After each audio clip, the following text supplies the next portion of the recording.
Hey, what time is it? Hey, what time is it? It's Podblast time.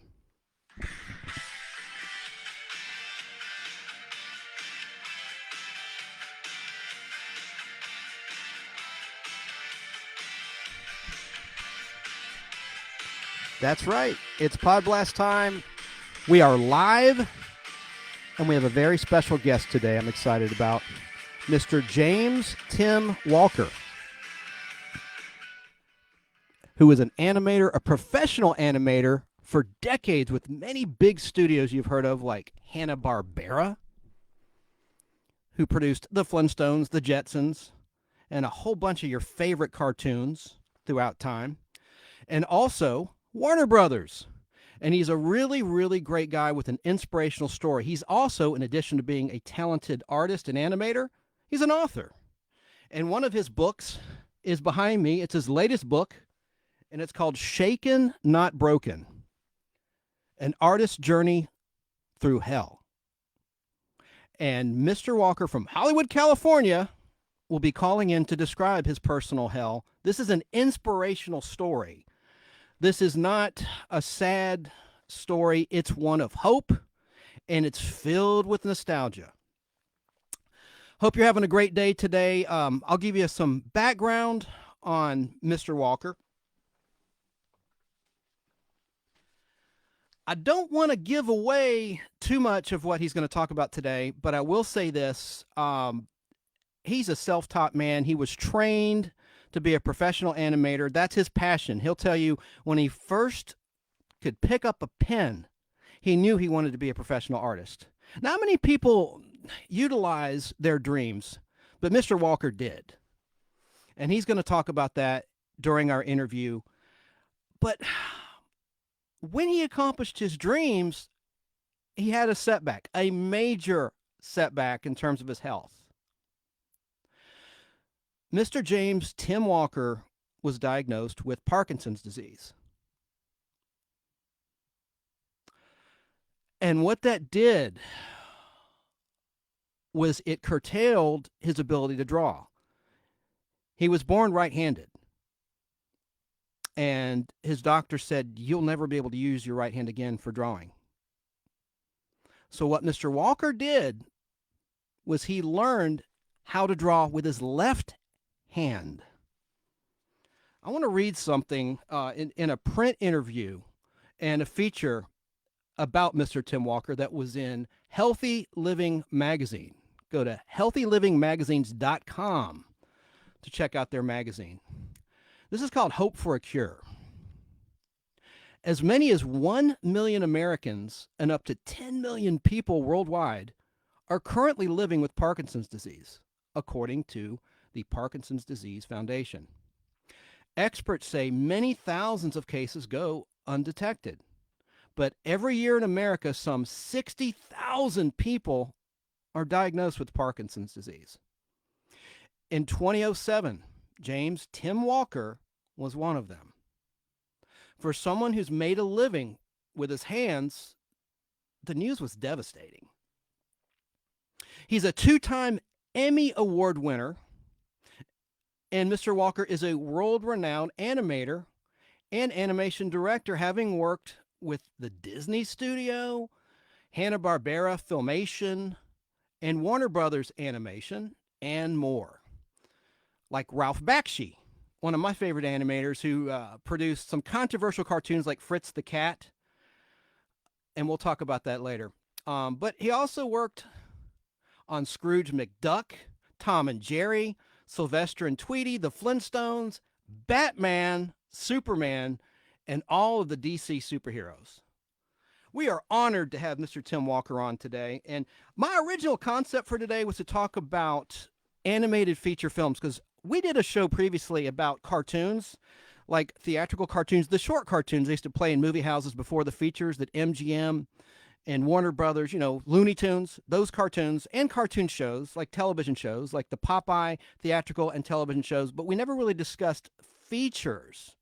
Think Pocahontas, think Fantasia, think heavy metal. So I may touch on that today. I don't know. But I want this to be about Mr.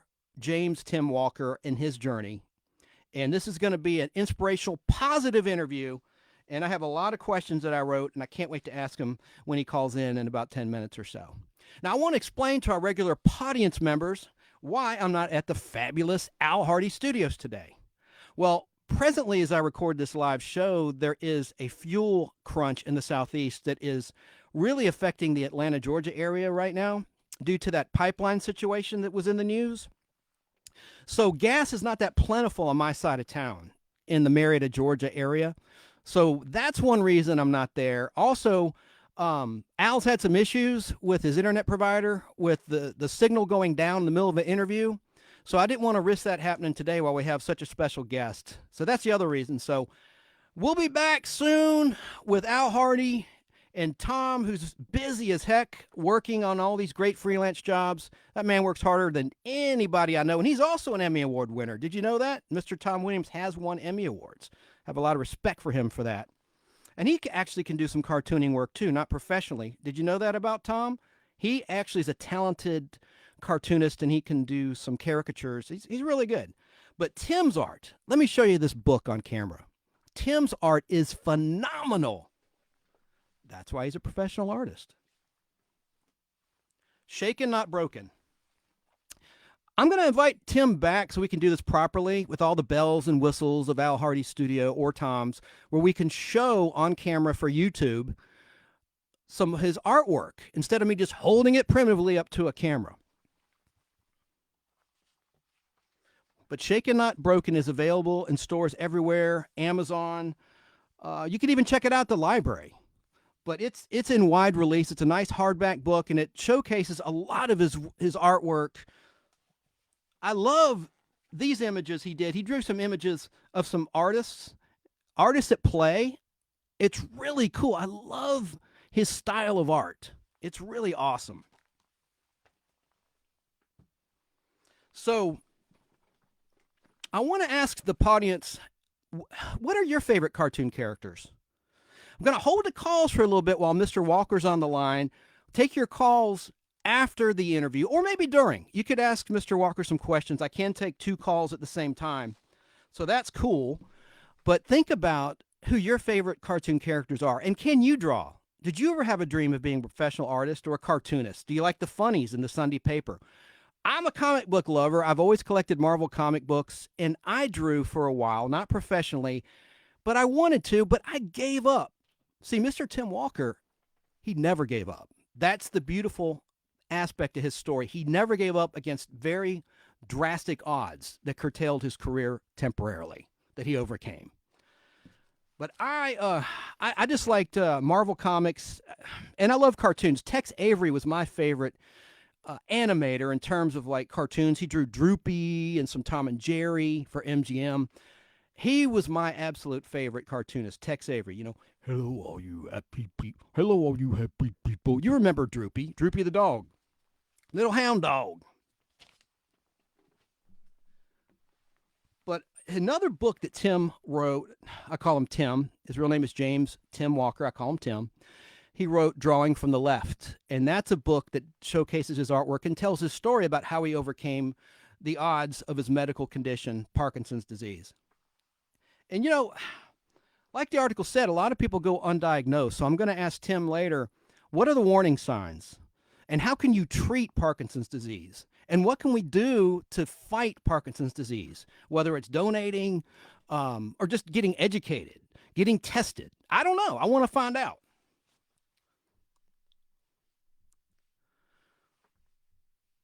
So I'm going to talk about the very first animated film. Did you know that in 1917, in Argentina, the first animated feature ever made was released? And unfortunately, it's lost. It's called El Apostol, which means the apostle in English. And it was by Quirino Cristiani. And that's spelled Quirino Cristiana.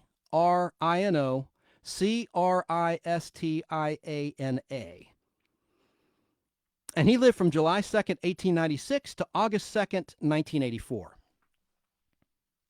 Then, just to give you some history of animated features, meaning feature films throughout the world, in 1918,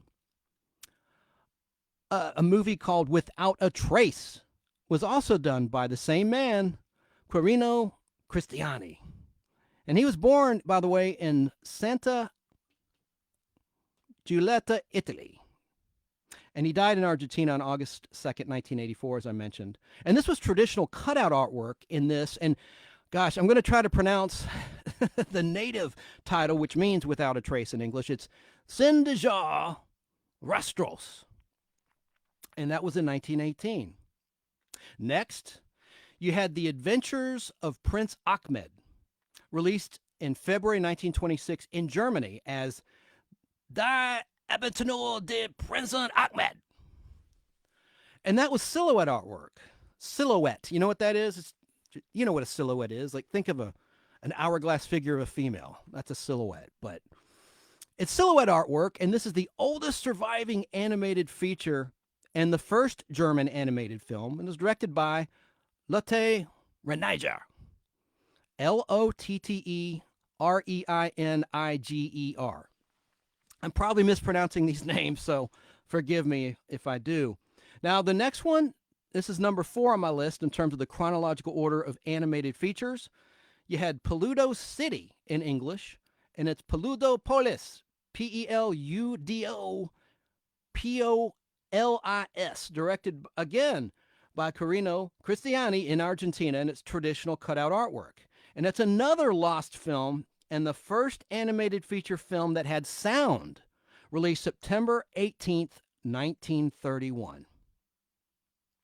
Now, in 1935, in the Soviet Union, the new Gulliver, like Gulliver's Travels, was released, which was the first animated film combined with live action. Live action, for those that don't know, it's just like a regular movie. It's motion pictures, human beings combined with artwork, like you've seen in Who Framed Roger Rabbit in 1988, for example.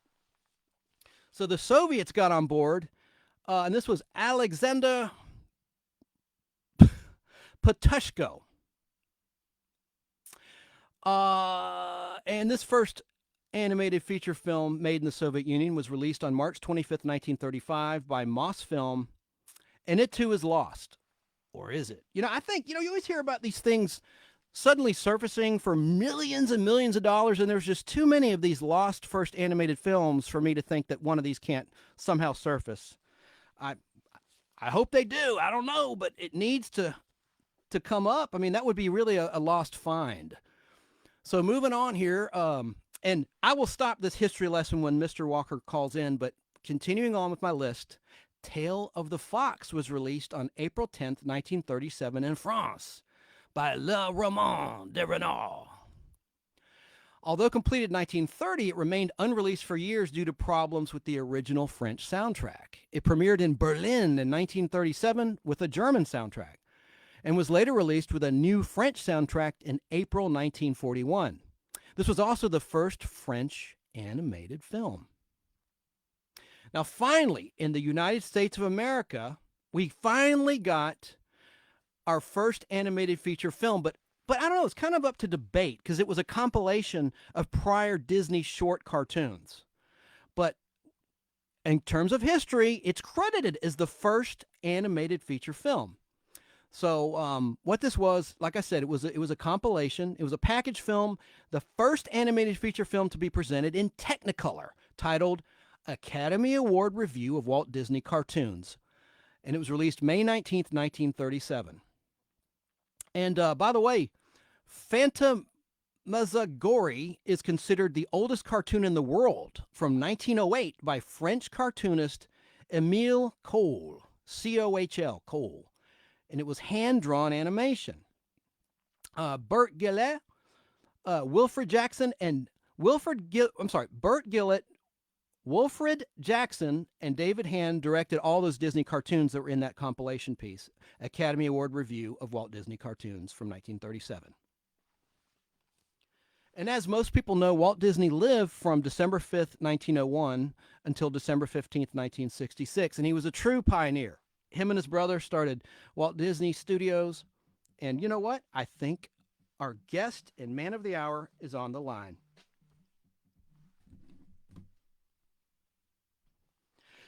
Mr. Walker, is that you? It's me, Chance. It's me in form, ready to go.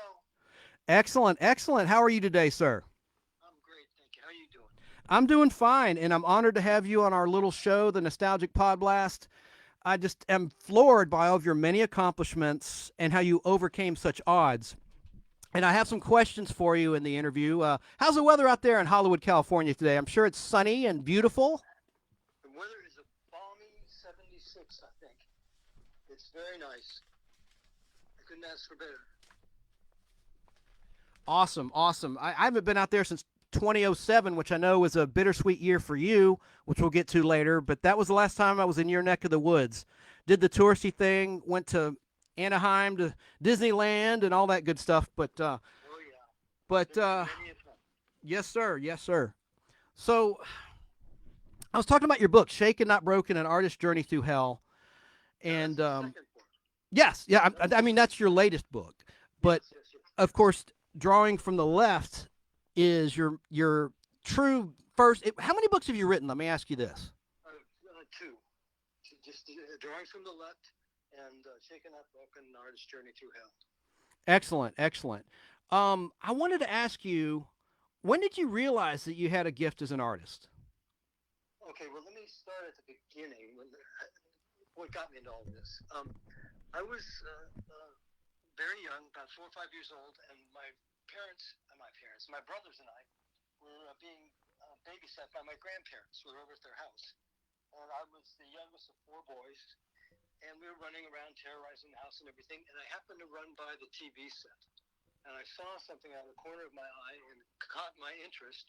And I stopped dead and looked at the TV set, and I thought, what is that? What is that? I was probably 4 or 5 years old. And what I saw was a cartoon. It was probably, I'm talking about 1953, 54, somewhere in that time period. And I probably saw an old Popeye black and white cartoon, or a Heckle and Jekyll, or a Mighty Mouse, or one of the ones that they would run all the time, those old cartoon packages. And I was hooked. I was hooked immediately. I want to do that. How do they do that? What is that? How do you do that? So I'd like to say I started drawing that day, but probably within a month, I started picking up paper and pencil and started drawing rather than using a coloring book and coloring. I started drawing. And I'm 72. I was probably 4 or 5 then. I'm 72 years old today. Not today, but today. And I haven't stopped.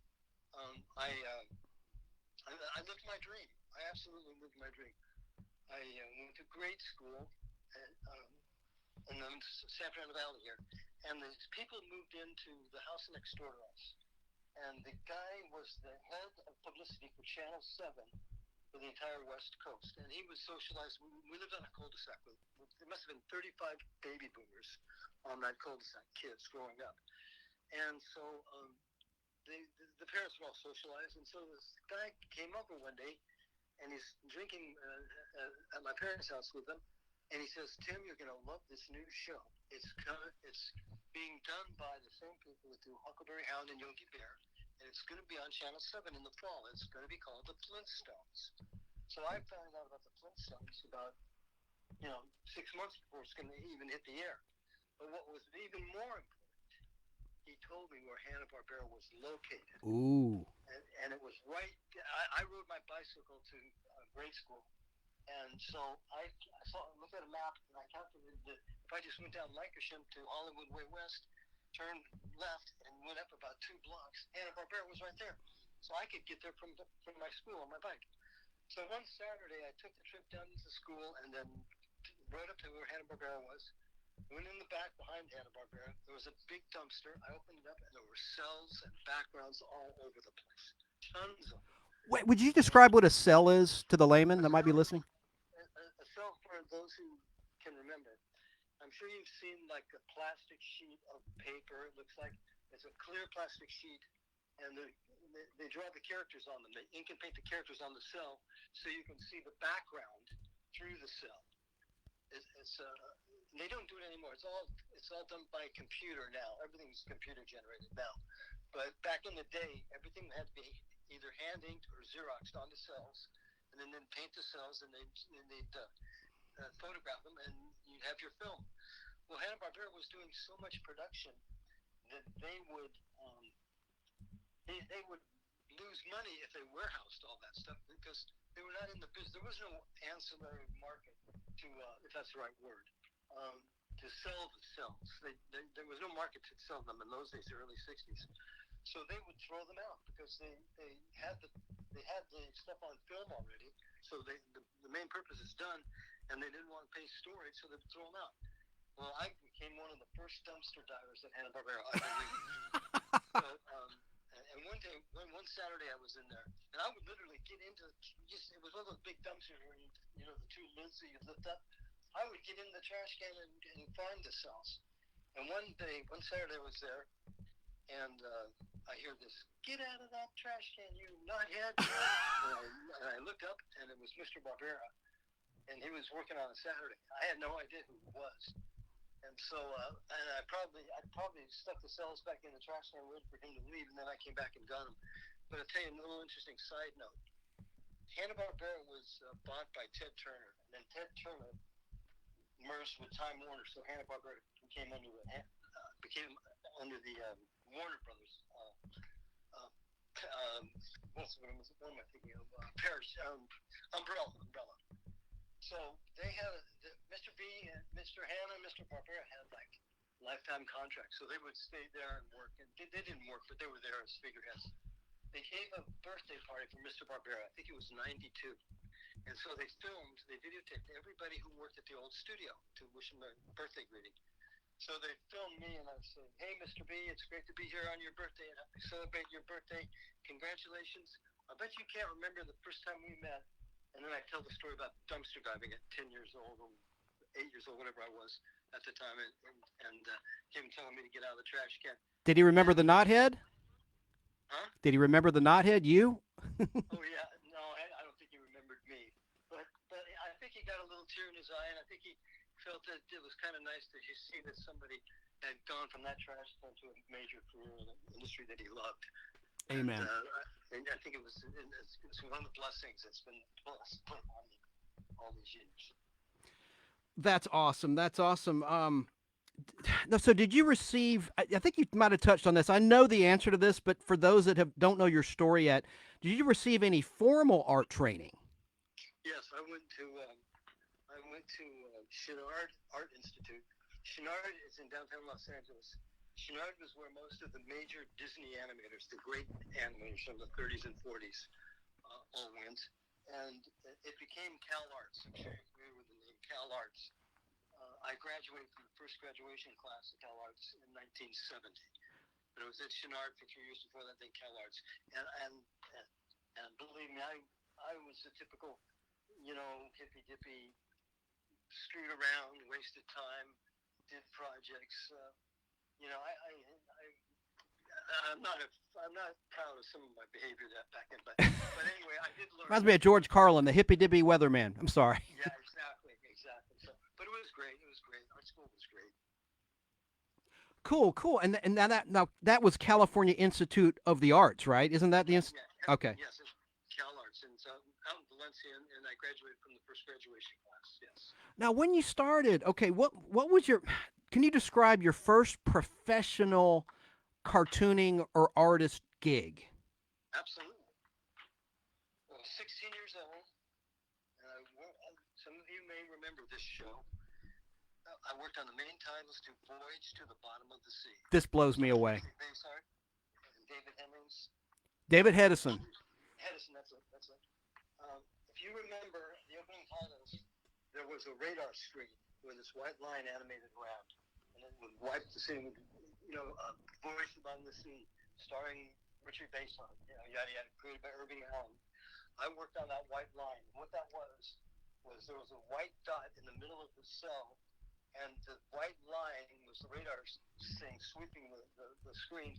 You had to make sure that white line was inside that little white dot at the center of the field, or else there'd be a little light flicker on the screen, and they didn't want to see that. So I had to lay all those white things down based on what the animator told me. and make sure it didn't flicker. It was the first thing I got paid for. So in my mind, it was my first professional gig. So I started in July of 1964, and I retired in, I believe, August of 2014. Wow. 50 years. 50 years living my dream. May I ask you a question? I mean, you don't need to answer this. Yes, Do you get a anything you pension? want. Did you get a pension? Yes, oh yes. Sweet. Yeah. Yes, I got a pension. And the pension in Motion Picture Fund is based on how many hours you work. It's not based on if you get 20 years or 30 years and you stop at that. Every hour you work, you get paid for. I think I retired with 144,000 some odd hours, which is astronomical. Because most people, if you work 20 years or 30 years or 40 years, you're going to get X amount of 60,000 hours, 70,000 hours. To have 144,000 whatever hours I had was unbelievable. I had to call a pension office one time to find out what hours were reported for me one day, and they said, "Okay, fine, we'll hook you up with the pension hours." And this very matronly grandmother type woman answered the phone, very nice.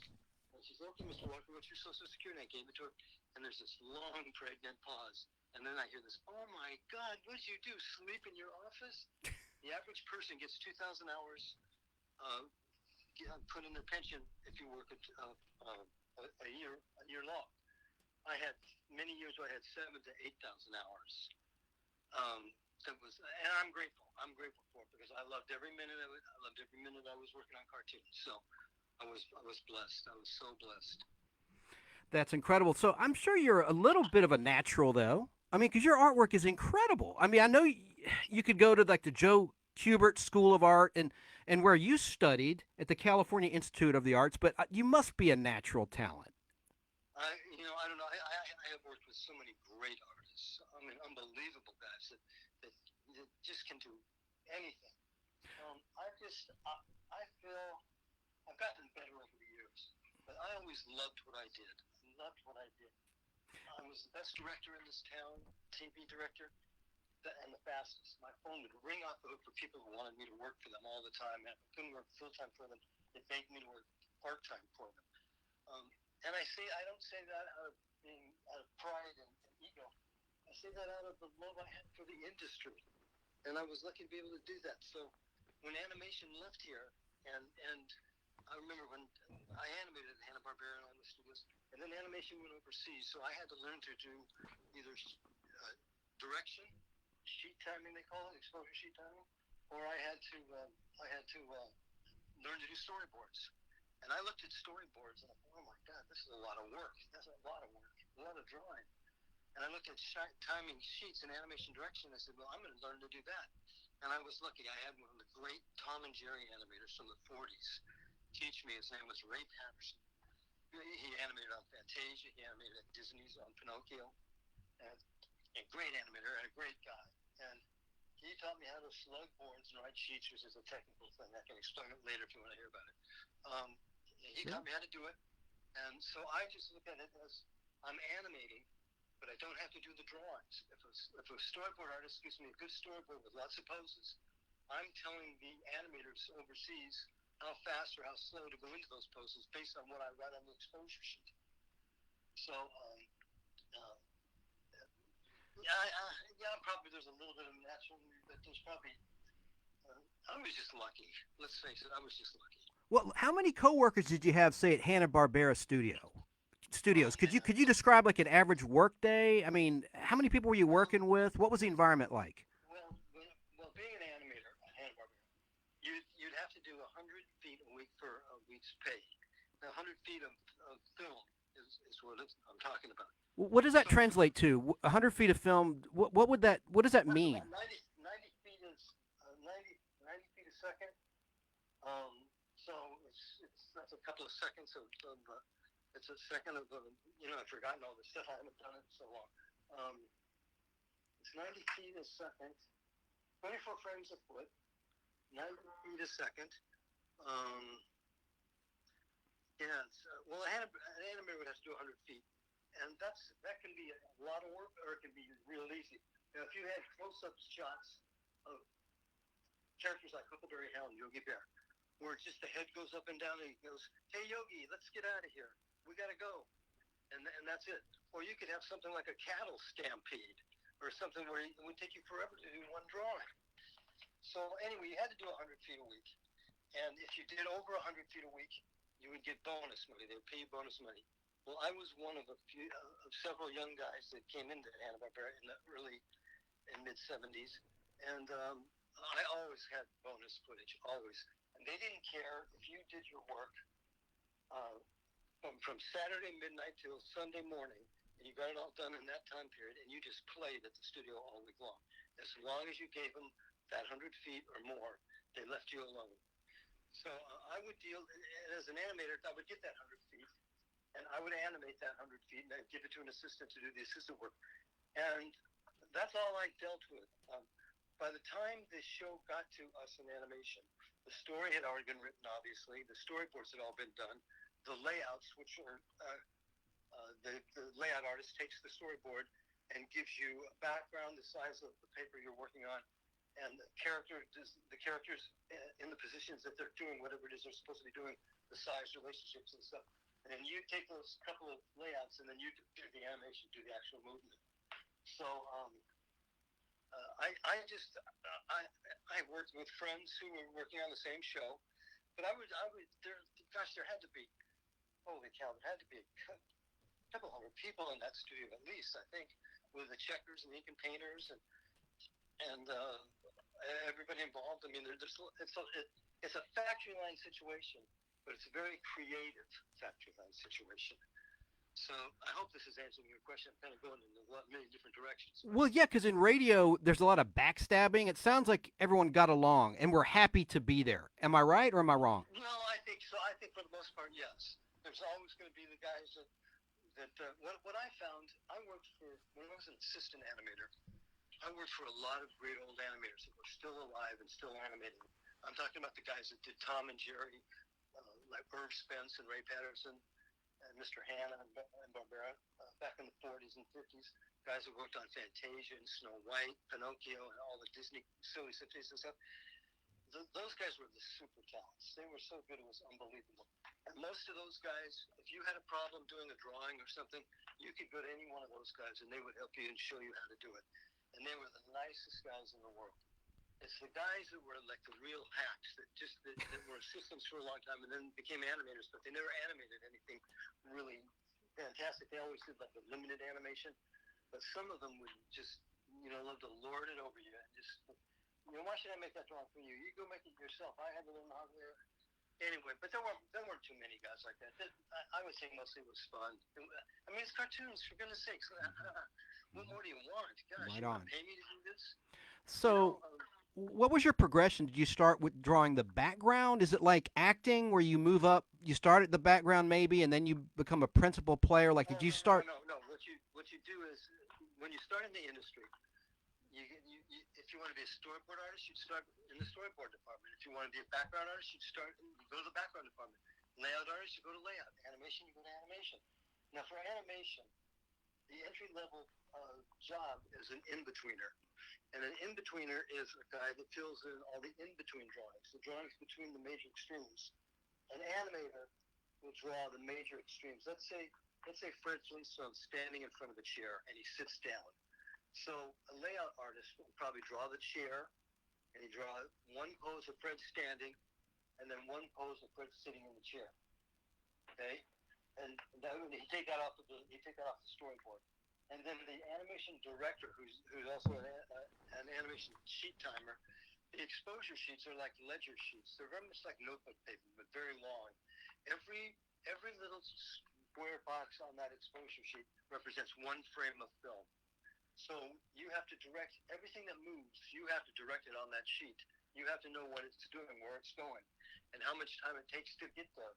Is it like a Fred Flintstone? What I would do, if Fred was standing in front of the table, that'd be drawing number one. Then he might anticipate down slightly, and that would be drawing maybe number five, and I'd put three in-betweens in between it. And then maybe he might jump up in the air, going backwards a little bit, and drop down into the chair, squash a little bit when he hits the chair, and then come up and settle. And that would be like full animation if you're doing it that way. And Hanna-Barbera, limited animation, you might just plop down in a chair in 3 drawings and you could do it. But it's all based on timing. You have to analyze these characters. Is this a slow, walking, lumbering elephant that takes a long time to take a step? Every 24 frames, he might be a step. Or is it the roadrunner that's zipping all around the place like crazy and really quickly? And in 2 frames, 1 frame, 2 frames, 3 frames. You have to figure out what these characters are, who these characters are, and what's motivating them to make these movements. So there's a thought process involved, but like any profession, once you get into it, so you go from an in-betweener to an assistant animator. Now, an assistant animator will take the animator's rough drawings. The animator usually works very rough because he's thinking in terms of the action. He's not thinking in terms of a good drawing, good clean drawing of Fred Flintstone or something. He's thinking of the action of Fred sitting down in that chair. How am I going to do this? Do I want him to just was Fred sad and morose and he's just going to plop down in the chair and stick his head into his hands? Or is he happy and excited he got a raise and does he jump up in the air, kick his heels together, land in the thing and wind up in a real proud pose or something? You have to think of all that stuff and then you do your scene accordingly. So the animator will rough out the major poses. They call them the extreme poses. And once he's roughed out the extreme poses and he has what he wants, he'll put a chart down on the drawing. A chart is on the side of the drawing. It looks like a railroad, kind of. It looks like a railroad. And he'll tell you where to put the drawings in between those 2 extremes, the extreme of him standing and the extreme of him sitting. And so the assistant does that. And then it goes to the in-betweener, and the in-betweener fills in the in-between drawings. So there's a whole chain of command.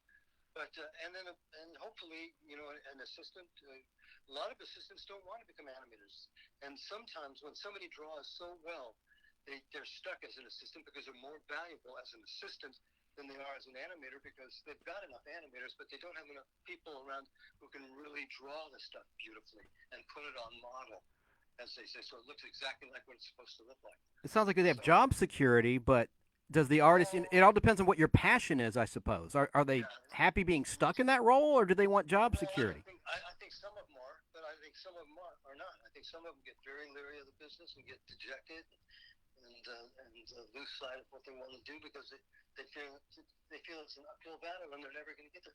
And indeed, that did happen to a lot of people. A lot of people. Now you've touched on this, Mr. Walker, the projects you've worked on, but could you just list some of the more notable projects that our retro-loving audience members may have heard of? Obviously, the Flintstones. Oh, and did you ever draw the Teen Flintstones? I loved seeing the teenage Bam Bam and Pebbles. Did you work on that? Yeah, the Bam Bam and Pebbles comedy hour or something. Yes, that's it. I worked on opening credits, titles where they're playing like the xylophone. The hippo has his xylophone teeth or something, and I can't remember it all. But yeah, I worked on the Pebbles and Bam when they were teenagers. Yes. That's cool. And how about Josie and the Pussycats?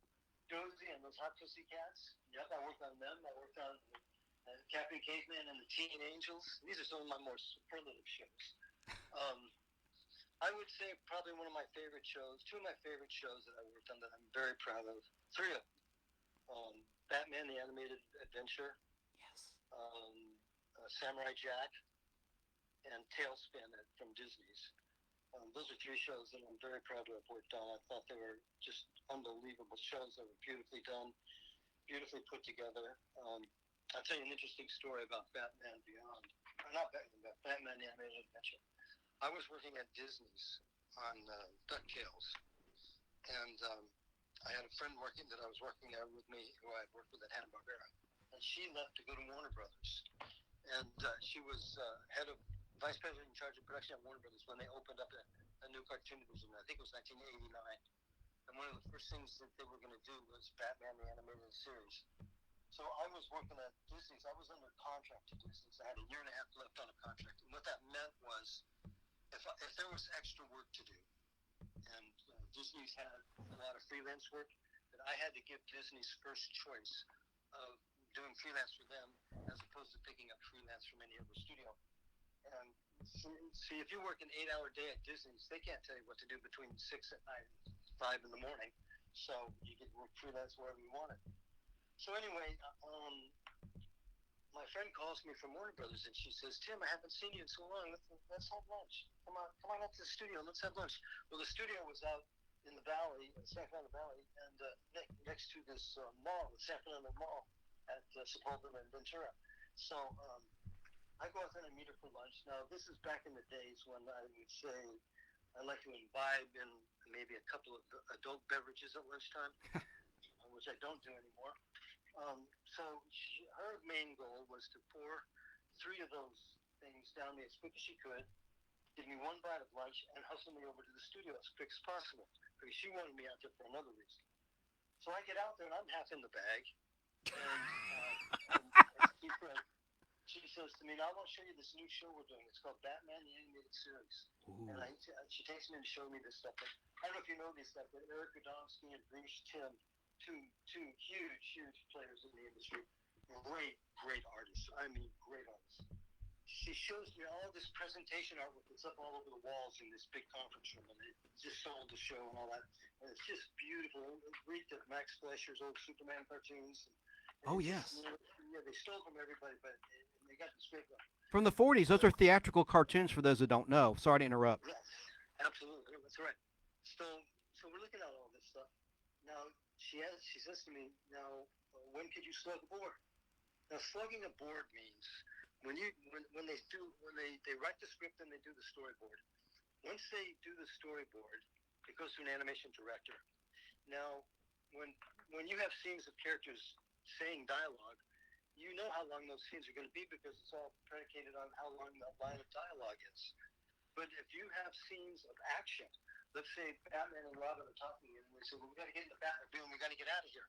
We got to get to downtown Gotham, whatever." So let's say to the Batmobile, let's go. Yeah, to the Batmobile. So let's say you cut away from the close-up to them talking. They run into the scene, jump into the Batmobile, and zoom off camera. Well, I have to time out how long that scene is going to take. How long is it going to take them to run across the thing, jump into the Batmobile, fire it up, and take off? So every scene that doesn't have footage in it, dialogue in it, you have to put in the footage that you think will make that scene work. So that's called slugging the board. So when you do a show, you know how long the dialogue is for a show because they can tell you this line of dialogue. Every line of dialogue has a number and the footage length. Like this thing. "Hey Robin, we gotta go." Let's say that's 1 foot 12 frames. Okay, so they put 1 foot 12 frames next to that line. So they add up all of the lines of dialogue, and that tells you you've got 1,375 feet of dialogue. That means you have to slug in about 600 and some odd feet because the shows are roughly 2,000 feet. A half-hour show is roughly 2,000 feet with titles and end credits and the show. So you have to slug the board, slug all the scenes that have no dialogue so you can know how long they're going to last. And then, so that's how you do it. And then you total it up, and if you're over, you have to make cuts. You take it back to the director and make cuts. Or if you're under, you need to pad somewhere, or you need to do an insert if it's a lot under. So anyway, that's how that stuff goes. So anyway, she says to me, "When can you slug a board?" And I'm, like I said, half in the bag, looking around, going, "Well, I guess now." That phone call that she called me 27 years later, I was still at Warner Brothers. Awesome. 27 years of employment. How blessed is that? Living your dream. Most people can't get 27 minutes of employment in the film industry, and I get 27 years. Holy cow. Unbelievable. Mr. Walker, we have a lot of fake... Wait a minute. Let's drop the Mr. Call Me Tim, please. Okay, Tim. We have a lot of people watching on Facebook Live, and they're commenting, and let's see. Someone's mentioning Wesley Millsap, Captain Caveman and Son, a short from the animated series. The Flintstone Kids was a favorite of his. And Kim Ponder says, you are dedicated to success. And let's see. Oh, while I'm looking at these comments, there's some more I need to scroll up and look at, but I want to know, like, did you ever create any characters? Did you ever go to the suits, as we call them, or executives at the various studios and present ideas? And were they Yes. receptive to your ideas, or did you meet Yeah. resist, or were you met with resistance? Well, I'll tell you one. I only did that once. I created a group of characters called the Pollywoggles, and they were very much like in the vein of the Smurfs, which I worked on, and but they were different. I mean, they didn't look like the Smurfs, obviously, but they were very much three dimensional, kind of round, cartoony, great for kids, and you know, I created them all. I wrote the bio on them, and I showed them to Jane Barbera, and she loved it, and she took it to her father. I got to explain something. Joe Barbera was in charge of creating shows, selling shows, doing the selling, going to New York, getting sponsors and that kind of stuff. Mr. Hanna was involved in running the studio. Joe would bring the show back that was sold, and Mr. Hanna would get it through the studio and get it done, do the physical work.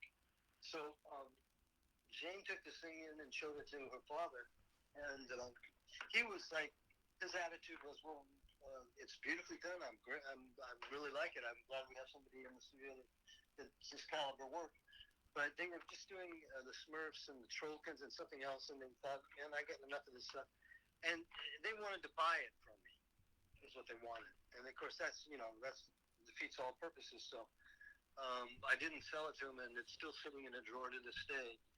And but I never had the ego to have to. I never really cared about being that in charge like that. I mean, it'd be nice to sell something, sure, and get all kinds of merchandising, that kind of stuff. But I was just happy doing what I was doing, drawing and animating, and just having a great time. So I never had the Amen. ego to be in charge. Kim Ponder says, I love the dumpster diving stories from when Oh you're a man, kid getting those great Hanna-Barbera animated cells they were just discarding. And for, for you to be yelled at and called a knothead, it's like, dude, you're throwing this stuff out. I'm going to pick yeah, this up, man. Give me a yeah. break. As we speak, I'm looking on my wall, and if you remember the end credits to the Flintstones, the very first year, they were sponsored by Winston cigarettes. Oh, yeah. And I have the original cell and the original background of Fred holding up a Winston cigarette, looking back at the camera. His TV's in there, and his chair, and his ashtray, and all that. And it's probably one of the last cell setups I have from that time period. Most of the cells are all gone. But everybody says to me, God, are you a millionaire? You had all these cells? I had cells from Huckhound, Yogi Bear, Quick Draw McGraw, Johnny Quest, Flintstones, Top Cat, Jetsons, all that stuff. And Had. they go, yeah, and they say, God, are you rich? You should be rich. No, I'm not rich. I gave a lot away. I threw a lot away because they get stuck to each other. My parents would clean my room and throw them out. But I look at it this way. I got them when I was a young, impressionable kid. They gave me $1 million career, bar none, bar none. When I pulled those first cells out of the trash can, I went berserk, absolutely berserk. And it also, here's another little aside to this story. I was going to grade school right around the corner, and I took some cells into school one day, and I had them in my desk. And a new kid came to school from New York, and he came into the sixth grade or seventh grade, and I met him, and I showed him these cells, and he goes, "Where'd you get that stuff? Wow, I can have some of that." So I took him down to Hanna Barbera, and we're best friends to this day. We've gone to art school together. We've worked together. We've played together. We're best friends, and I have a wonderful relationship with this friend of mine, Robert Alvarez, that is all because of this, and I wouldn't trade that for the world. Excellent. Well, Tim, so could you keep your artwork, or did it become property of the studios you worked for? Did you? Well, it becomes property in the studio, but a lot of the times they throw it out too because, like I said, they had so much production going on that you just couldn't keep track of everything, and you'd have to pay huge storage bill to store that stuff, and they were not in the market of doing that, and they only recently got in the market of selling cells and limited editions and all that stuff when that stuff became very popular 20 years ago. They did it, but yeah. But I could get some of my scenes once in a while. I've got a couple of scenes here from some of the studios someplace. but not much. Very cool. Now, Tim, which projects would you like to work on, past or present, if the opportunity presented itself? Is there anything you always wanted to work on and didn't, or and what are you most proud of? Oh, wow. Well, I loved working on Magoo. I worked on a lousy version of Magoo, one of the last versions of Magoo. Mr. Magoo, where are you, or something like that. But I Oh, loved the cantankerous Mr. Magoo from the 50s. Fred He's Backus that. voiced him, Mr. Howell, Yeah, on Gilligan's Island, and he was in, of course, Rebel Without a Cause. The great yeah, Jim Backus. yeah. He was great too. He was great. And I worked with a lot of the guys that animated that stuff back in the day. I love that. Um, what am I most proud of? Gosh, that's a tough one. I have to think about that one. Um, I, you know, I got a kick. I got a kick out of almost everything I worked on. I could, if it wasn't full animation, um, I could always find like a drawing, a single drawing that I did during the day, or something that I could really get off on, that I really enjoyed drawing, that I could noodle and make it a really great drawing or whatever. Or get some satisfaction out of it. And the rest of the day was fine because I got some satisfaction out of the one or two drawings that I really liked. No, are you asking me would I like to work on Fantasia and Snow White and that stuff? Anything. It could be from the Yeah. past or the Oh present. yeah, sure. I would love to. But I can imagine. If you think of a Disney studio, 1928 they do Steamboat Willie. 1939 they do Fantasia. Mm-hmm. In 10 years they go from the black and white Mickey Mouse to Mm-hmm. this unbelievable piece of artwork, Fantasia. Mm-hmm. That must have been a really great place to work because everybody's breaking new ground. Everybody's advancing. Everybody's finding, they're coming up with new things and new creative things. Everybody's learning. Everybody's moving forward. It must have been unbelievable to be in that situation.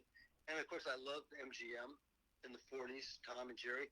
I worked, like I said before, with Ray Patterson and the great Herb Spence, who was a natural, a genius. He was a genius. And another great animator who worked with Tex Avery named Ed Love. My favorite, Tex Avery. Yeah, Tex Avery. Well, I knew Tex Avery.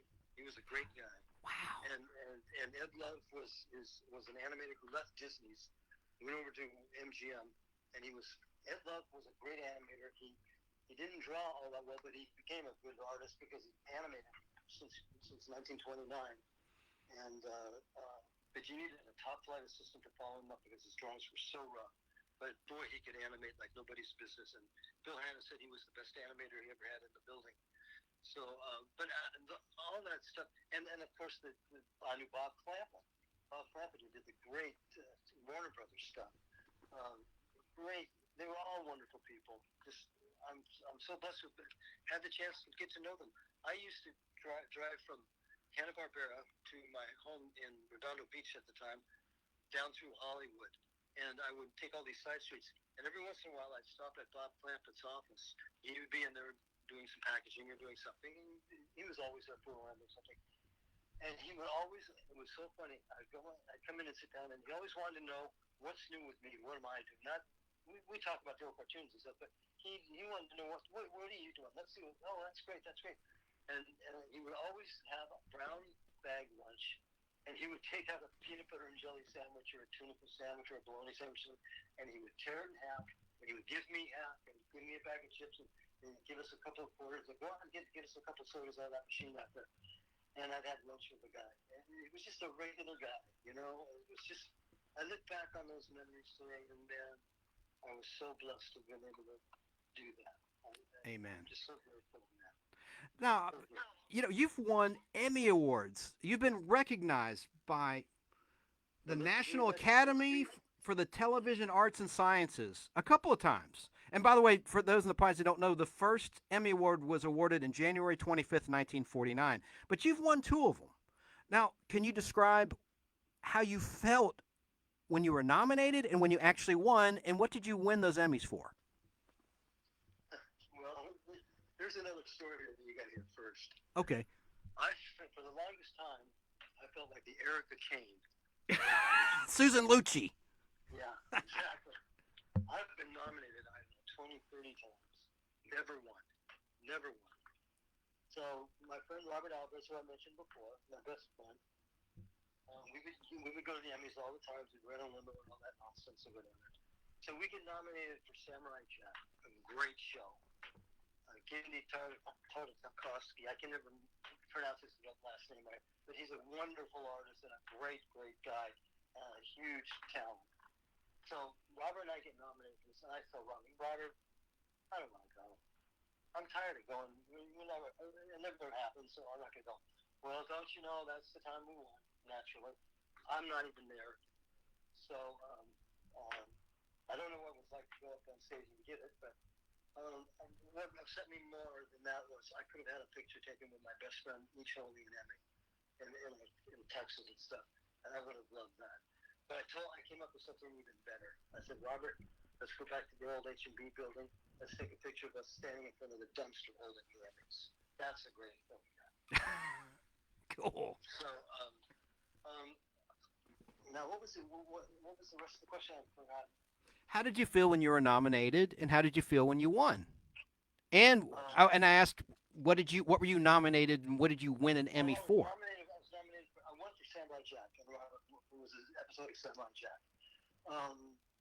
When I was nominated, I got so many like nomination certificates, and I guess, and I do have some certificates that were winners, but we didn't get the hardware. We just got the certificate. The producers would get the hardware.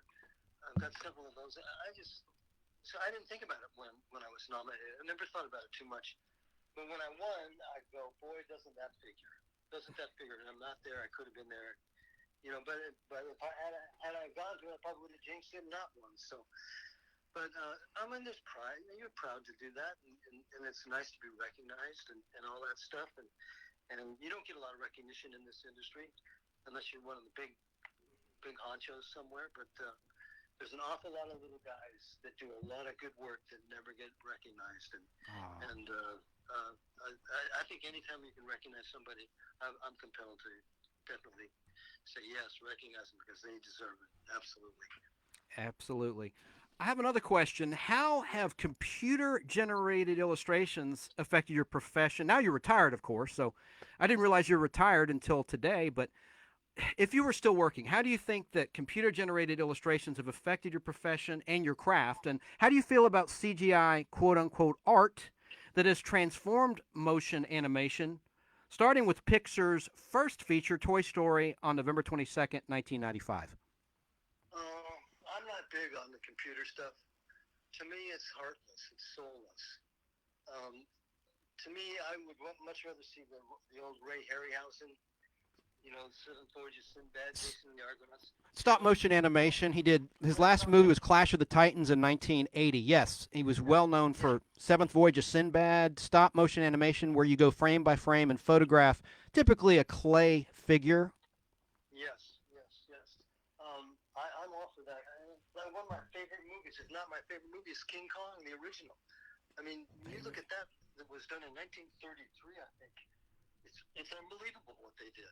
Unbelievable. It's fantastic. I love that stuff. So I don't have much to say about the computer. I respect it. I respect the guys that work on it, and I respect the guys that do it. I know it takes a lot of work, a lot of hard energy, and I respect them for doing that stuff. But it's not my cup of tea. And when I retired, I was still doing exposure sheets. I was timing out exposure sheets, and to me, that's a very important step because if you time something wrong, you have to pay for it to be redone.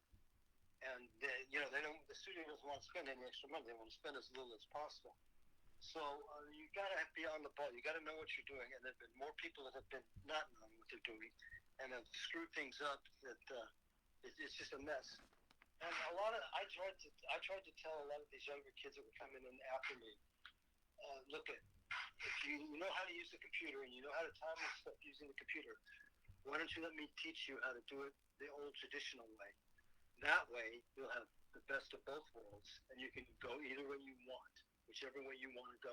You can do it. You can apply a little bit of both to all of it, and you'll be that much better off. But you know what? Most of them said no. I'm going to do it the computer way.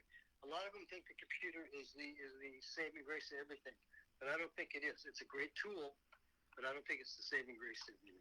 So I don't know. I hope that answers your question. I'm not sure, but Well I said. just No, it very much does, and I concur. As a comic book collector and fan and amateur comic book artist, I feel the same way. I don't feel like comic book art looks authentic. It doesn't look like comic books that Marvel put out and published from, say, 1959 to 1998. I mean, it looks like a CGI drawing to me. I just don't like it as much. That's my opinion. yeah, I don't like it at all. um, What are they going to do? Come over here and kick me in the shin? well, you're retired now. They can't take your pension away. You got nothing to lose, my friend. I got nothing to lose. I'm just in here painting. I want to get serious now. And we've got to talk about the inspirational part of your story Sure. and the sad part. Wow, as I mentioned in the introduction, you received some devastating medical diagnosis. Would you describe what that was in that moment? I'll take you through that. Okay. Okay. So I'm working, and it's 2007, I believe, 2008, and I'm doing a lot of exposure sheets. I'm writing a lot of exposure sheets for everybody, and I start to notice a weakness in my right arm, and I'm thinking, man, this has got to be carpal tunnel syndrome or something. You know, this has got to be it.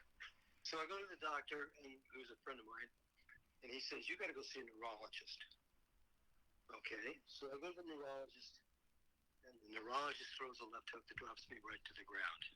Lateral Parkinson's disease on my right side, and it destroys my ability to draw, and it destroys me on the spot.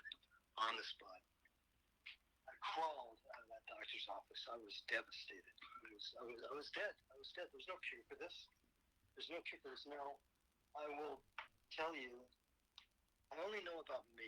I don't know about anybody else. I only know about me. But I am a proud member of a 12-step group that has kept me clean and sober for 22 years. And I fall back on that. That's my fail-safe line right there. I had a resentment against everybody and everything. And I'm just going to say this. I'm not telling you what to believe or what not to believe, but I believe. I got to a point where I just said I was going to go to Mexico and drink my brains out and shake my brains out because there's no way out of this. Until I had a moment of clarity, and I said, God, I can't do this. I need help, and I need help right now. I cannot do this. I'm not strong enough to do this. I need help.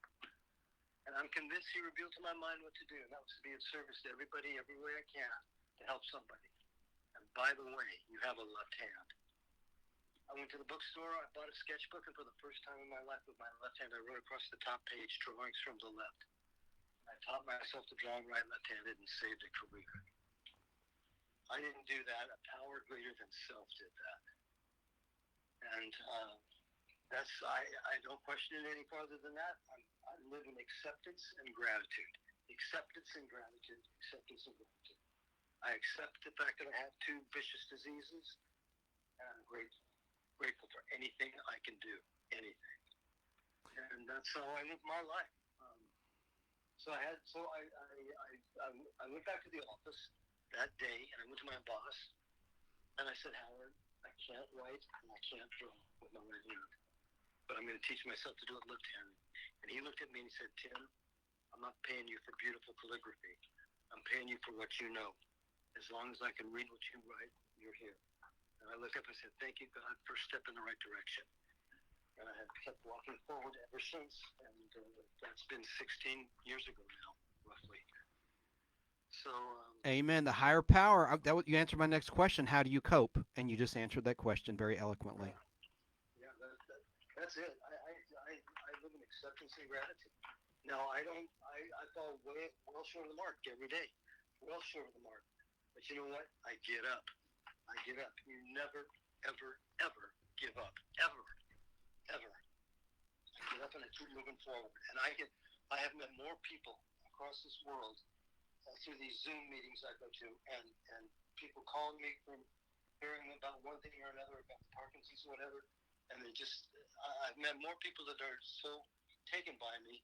Never in a million years, did I think I'd have anything to say that would mean anything to anybody. I'm a dumbbell cartoonist from Burbank. That's all I ever was. That's all I ever wanted to be. But apparently, I guess I have something to say. And that something to say is you never give up.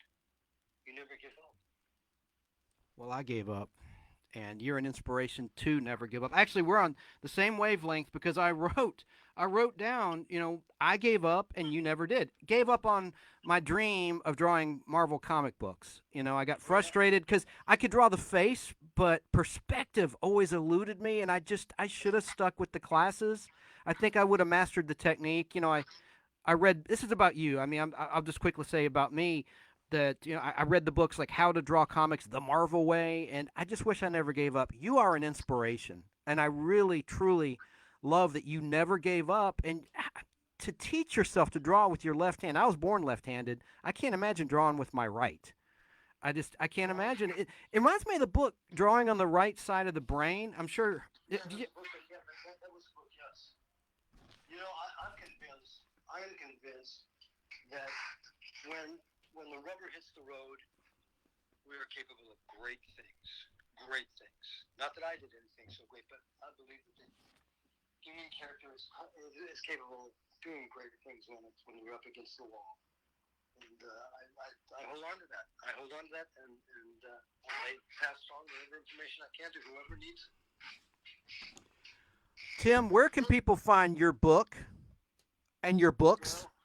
That's a tough one because I have very few. I self-published it, and I have very few copies left. I think I have about 100 left. Mm. You can pass my address on to them, and if they send me a letter or an email, they can send me an email or a text or whatever, and I'll send them a book.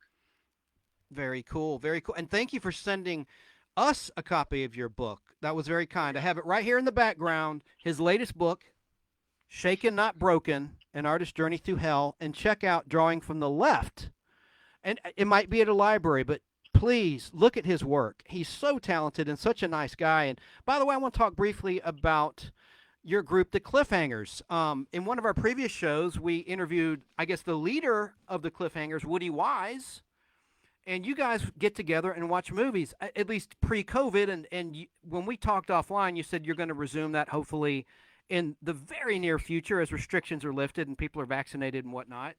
But you guys get together every couple of weeks and you watch classic films. And I think that's pretty cool. And there was a documentary about you and showcased the other members of the Cliffhangers. And it was called Brotherhood of the Popcorn. And we talked about that on Podblast number 54 on Apple, the nostalgic Podblast number 54. It's titled Woody Wise. And then on YouTube, just look up the nostalgic with a C Podblast number 53 on YouTube. And it's titled, again, Woody Wise and Brotherhood of the Popcorn. And you're featured on there. And I just think it's really cool. And not just professionals in the industry. You had people that had all sorts of different backgrounds and jobs and interests, but your common love was the love of film. Yes, And that's your common bond and what brought you all together. I think that's cool. Oh yeah, it did bring us all together, and we're all a bunch of movie lovers, and I especially love we love film noir especially, and the old black and white films. I'm a big fan of W.C. Fields and John Barrymore. Woody got this group together about 35 years ago. I was one of the newer members of it. I lived in Lancaster, so I couldn't get down there every weekend for the show. So I came in about 20 years ago, I guess. You're the baby of the group, or you were, right? Are you still the baby of the group, age-wise? I'm the baby of the group amongst all these big California land barons. And I'm more screwed up than all of them physically, but not really. I'm just kidding. But it's a great group of guys, and we have a lot of fun. We joke around, and we get over there and we eat donuts and drink coffee and say words we're not supposed to say at home just because none of the wives are there. Right. But we have to be careful because Sandy is there. Yeah. She probably reports back to them, so we gotta we got to be careful there. No religion or So, politics discussed, right? exactly. That's it. That's it. No religion or politics. That's it. Totally it. Um, but it's a great group of guys. It's just a great group of guys. I love them. Woody usually picks the movies. We never know what we're going to see. We might see a Charlie Chan and part of a chapter of a serial, and then maybe a James Bond movie or something. Very Um, cool. it's just great. It's just great. It's a great camaraderie to get together with these guys, and somebody will get a new toy during the week or something, or get a new book or something. They'll bring it and share it with the group, and it's just fun. It's just like being a kid again. Right on. Tim, let me ask you, we've been doing shows on sex symbols. Who is your favorite movie starlet throughout the years? You mentioned film noir. Do you have a favorite? Is it a Lauren Bacall, or I mean, who is your favorite actress in terms of someone you find attractive and sexy on the big screen throughout all film history? Do you have a favorite? Boy, I don't know. I like she's I like I love Paulette Goddard. She's kind of born out of the blue. I like Hedy Lamarr, Ava Gardner, of course. And there was one who was a great film noir actress. Uh, um, oh God, she was in the Bogart one where he's the writer and he's so mean to her. Gloria Graham. Oh, Gloria Graham, right. She was in the Yeah, Outer Limits later in her career in the yeah, early and 60s, yeah. yeah, and then there was one that oh gosh, when she was on the Danny Thomas show, Sherry Jackson. Oh, yeah. You The see older that? daughter, yes. Oh She's so man, beautiful. wow. She was in the movie. You're probably aware of this, but they did a Peter Gunn movie overseas, and I think it was released in America, and she was topless in that. And she was in, and Playboy did a spread of images from that movie. Anyway, she's gorgeous, and she's best known to nerds like me as being in a Star Trek episode written by Robert Bloch, who wrote Psycho, Alfred Hitchcock's Psycho, called What Are Little Girls Made Of from the first season. And she played an android alongside Ted Cassidy, who had just finished playing Lurch on The Addams Family. You're right. Anyway, she was definitely gorgeous, Sherry Jackson. And yes, she got her start, I guess, on television as the oldest daughter in the Danny Thomas Show, which was known as Make Room for Daddy in syndication reruns. Yes, yes. Yeah, she was gorgeous, and there's a lot of great looking ones. There's just something about that whole film noir look that I heard one of the directors comment one time that they thought they had established this whole black and white and shadows and everything, and the guy said, "Hell, we only had enough money for one light, and we put it where we thought it should go, and now everybody thinks it's this great big deal." It's funny. One of my friends was married to Delmar Dave's daughter. And Delmar Daves did a lot of great film noir stuff. The Bogart one where he escapes from prison and he gets a face change uh, uh, in San Francisco. His wife is in it. I can't remember the film titles anymore to save my life. Somebody will remember it. But Delmar Daves was a great guy. Oh man, and his daughter had great stories. Excellent. I have a serious question for you, Tim. What are the warning signs of the coming of Parkinson's disease? And do you have any advice for any prevention? Is there anything anyone can do to prevent getting Parkinson's disease? Or is it just genetic, neurological? There's nothing you can do. It's just a matter of genetics. I don't know. I think it's a matter of genetics. I'm not sure. But what I've got going for me is a great willingness. A great willingness. My doctor tells me that all the time. And workout is huge. I never lifted anything heavier than a 2B, HB, or 4B pencil 8 years ago. But 8 years ago, a good friend of mine who was a good friend of mine, obviously, started going to a gym. And he said, "You should come over to this gym because this guy's dad has Parkinson's, one of the trainers." And so I'm hooked up with this guy, and here I am going on 8 years later, twice a week, deadlifting 205 pounds, cardio, balance, coordination, all that stuff, and that's huge. That's huge. And just think positive. I have no time for negative anymore. I don't care about it. I don't want to hear about it. Amen. I'm positive. You know what? What can we do today? Kick drama to the curb, right? Yes, kick drama to the curb. I don't need it. I don't want it. These people that complain. I'll give you something to complain about. Slip these shoes on for a day and tell me what you think. I've had them on for 16 years. That's powerful. So it's all about giving back and helping out and helping the kids. That's what I'm for. Tim Walker, you're an inspiration, man. I really appreciate your time. And I want to have you back if you'll come back once we have the bells and whistles. I want to do this properly where I can show photos of your art. Still having problems with the software at my partner, Al Hardy's studio, my show partner. So I'm just doing this kind of bare bones. And I apologize because you deserve all the bells and whistles. And I want this to look really, really slick for you. And I want people to Google James Tim Walker and look up on YouTube. You were interviewed by CBS News. There's a really nice over an hour long piece where you were interviewed in studio on camera, and just you have an incredible story to tell. And when they can see it in your eyes, that's when it's so much more powerful. That's why I want to do a Zoom call with you. Somehow figure out a way to get you on camera because I can just see your sincerity through your eyes on camera in those interviews. Well, tell your audience, if they go to YouTube and go to On Location with James Tim Walker, that's the 1 hour plus interview from Sacramento that the guy did with me. On Location with James Tim Walker, and they'll get it on YouTube. Excellent, excellent. Is there anything else you want to discuss? I'm going to continue on. I'm going to open up the phone lines if anyone wants to call in and talk with Tim Walker. Ask questions or whatever. I'll be glad to answer any questions. I'll check Facebook here and see if there's any questions for you or comments. But the phone line is 770-438-1050. Now is your chance to ask Mr.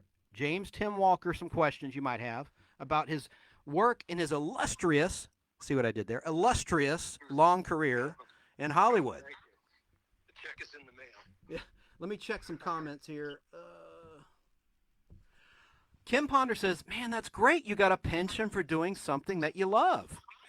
Getting a pension in itself is an accomplishment these days. Everything's a 401k. Yeah, exactly. You're blessed, man. Absolutely. Oh, man. Let me tell you a quick story. This is a great story. I was working in the studio one day at Warner Brothers, and we had offices in a mall. So I'm down in the mall watching the people, and this guy comes by with his young son, probably 7 or 8 years old, in a heavy-duty wheelchair, electric wheelchair. And it was apparent that this child is not going to get out of this wheelchair unless there's a miracle or something. And the father's devotion to the child was just spectacular and amazing. So I watched him for a minute go into the mall, and then I went back into my office and I started working. About an hour later, this wheelchair and this kid and father come rolling into my office, and I don't know these people. And apparently they had been out to visit somebody at Warner's, and somebody said, go take him down to see Tim. I was kind of the old timer at the studio then, and they'd bring people in and give tours, and I'd show them how to do stuff. And I mean, this child's whole life was the Justice League of America. Batman, Superman, Robin, Wonder Woman, Aquaman, all that whole group of characters, right? So I just happened to be working on the cartoon series, the Justice League of America at the time. So I show him artwork and film, and I show him how to draw this stuff, show him pictures and all this. Now, when you're working on shows like that, the studio will give you maquettes, and a maquette is, just imagine a statue of Batman or a statue of any one of those characters, about 12 inches tall. And so you can look at him from every angle and see how to draw him, like an upshot, a down shot, over the shoulder, anything like that. So I had 2 boxes of these maquettes that they had given me, and I kept saying to myself, I got to get these to storage. I got to get these out of here. They're cluttering up my office. I got to get these out of here. Well, it became apparent to me that day why I didn't get rid of them yet. I gave the child one of these boxes of the maquettes, and he took them home. I happened to run into the kid's father about 2 months later in a restaurant in Toluca Lake, and we're talking and everything, and he says to me, his son, this is so tough for me to do. His son told him it was the greatest day of his life. Oh. How do you get to become somebody's greatest day of their life? How do you get to do that? I don't know. Blessed, a power greater than self. Paid in full forever. Paid in full forever. That's just one of the little blessings I've gotten over the years from all this stuff. So you've made a difference in his life and many other lives. You have made a difference, and your artwork will live on forever. Forever. It's immortal. You're immortal. Oh, shit. Let's not get too enthusiastic. I'll never come down from this. Well, I want to invite you back in a couple months or less, and we'll do this again. And I'm just so grateful for your time, man. Sure. Someone's got a question? I'm available. Let's see. I got no rush. Let's see. All right, let's see. See, I see a lot of comments. Let me see if there's a question.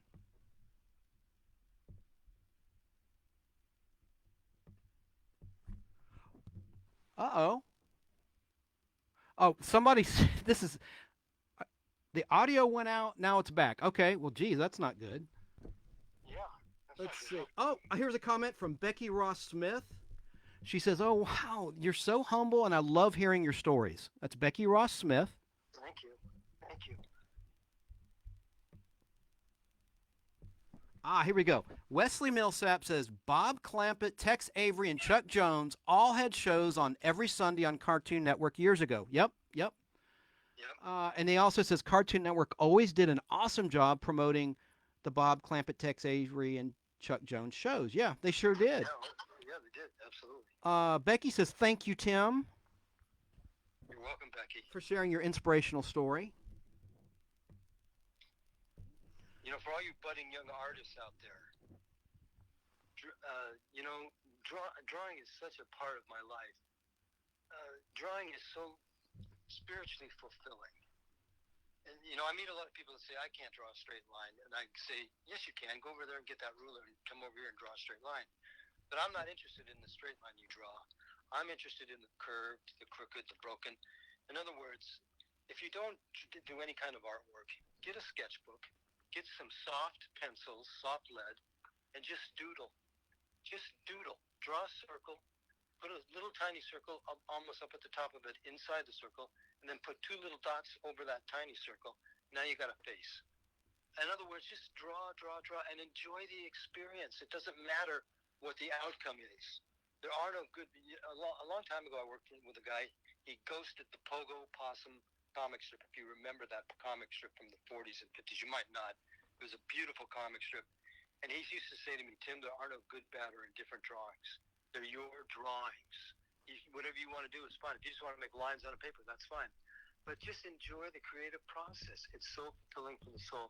And what's it cost? A few dollars for some paper and some pencils? Sit out in the park and do it. Sit at Starbucks and do it. Sit wherever.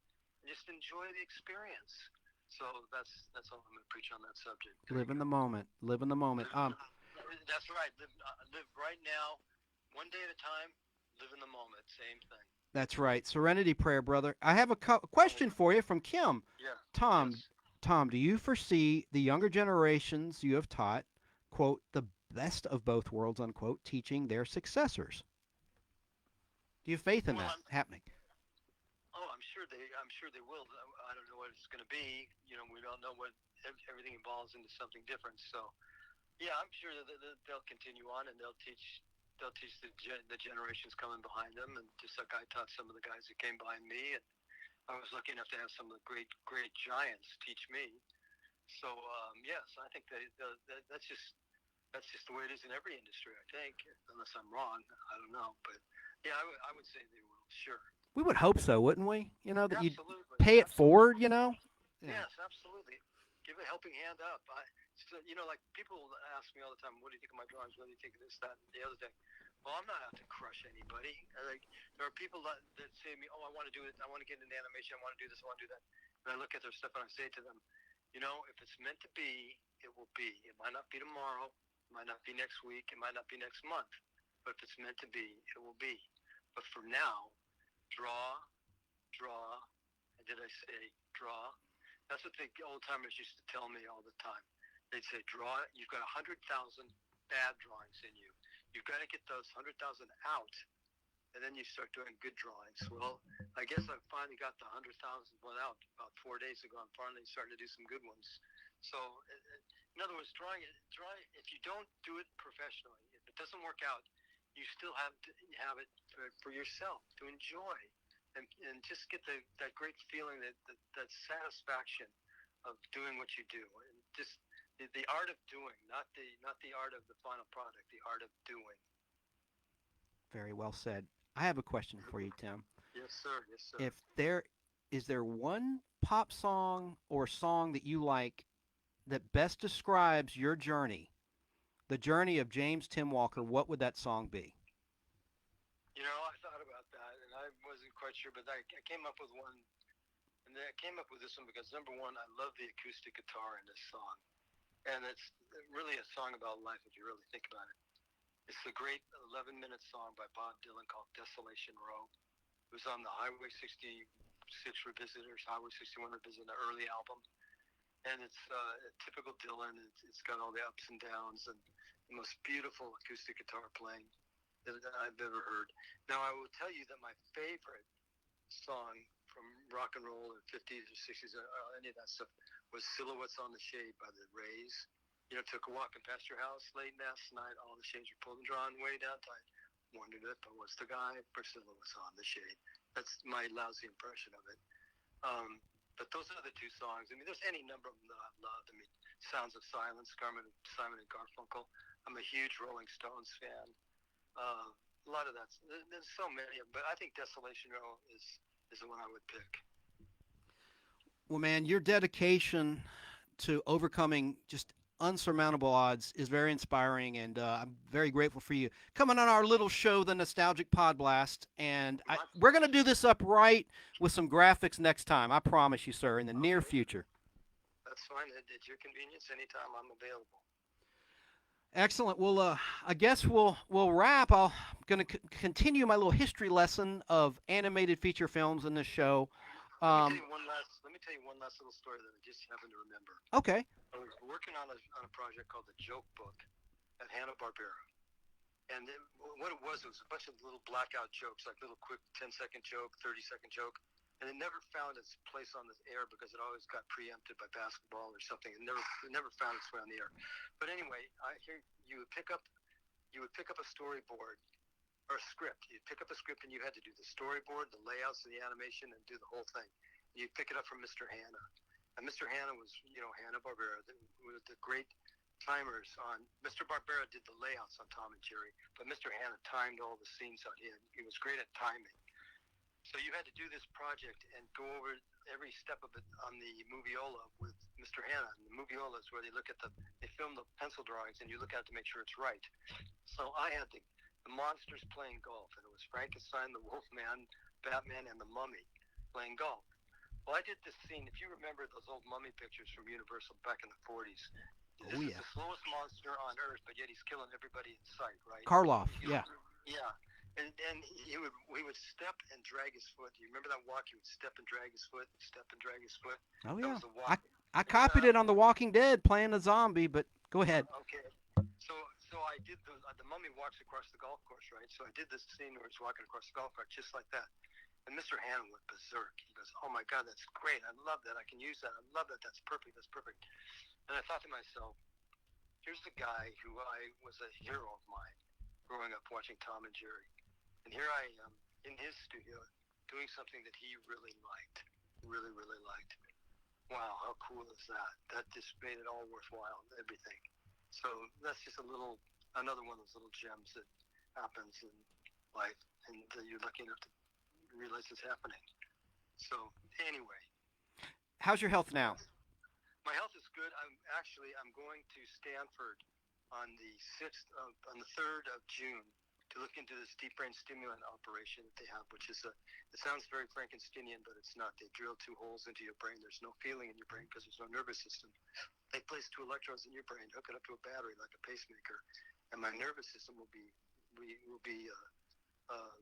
what's the word I'm looking for? Will be stimulated through electrically, where yours is stimulated by the brain, by the chemicals your brain manufactures that my brain no longer manufactures. So we're going to look at that on the third. And Stanford has gone wild over my artwork, and they see like you. They say it's so inspirational. They want to do something with it.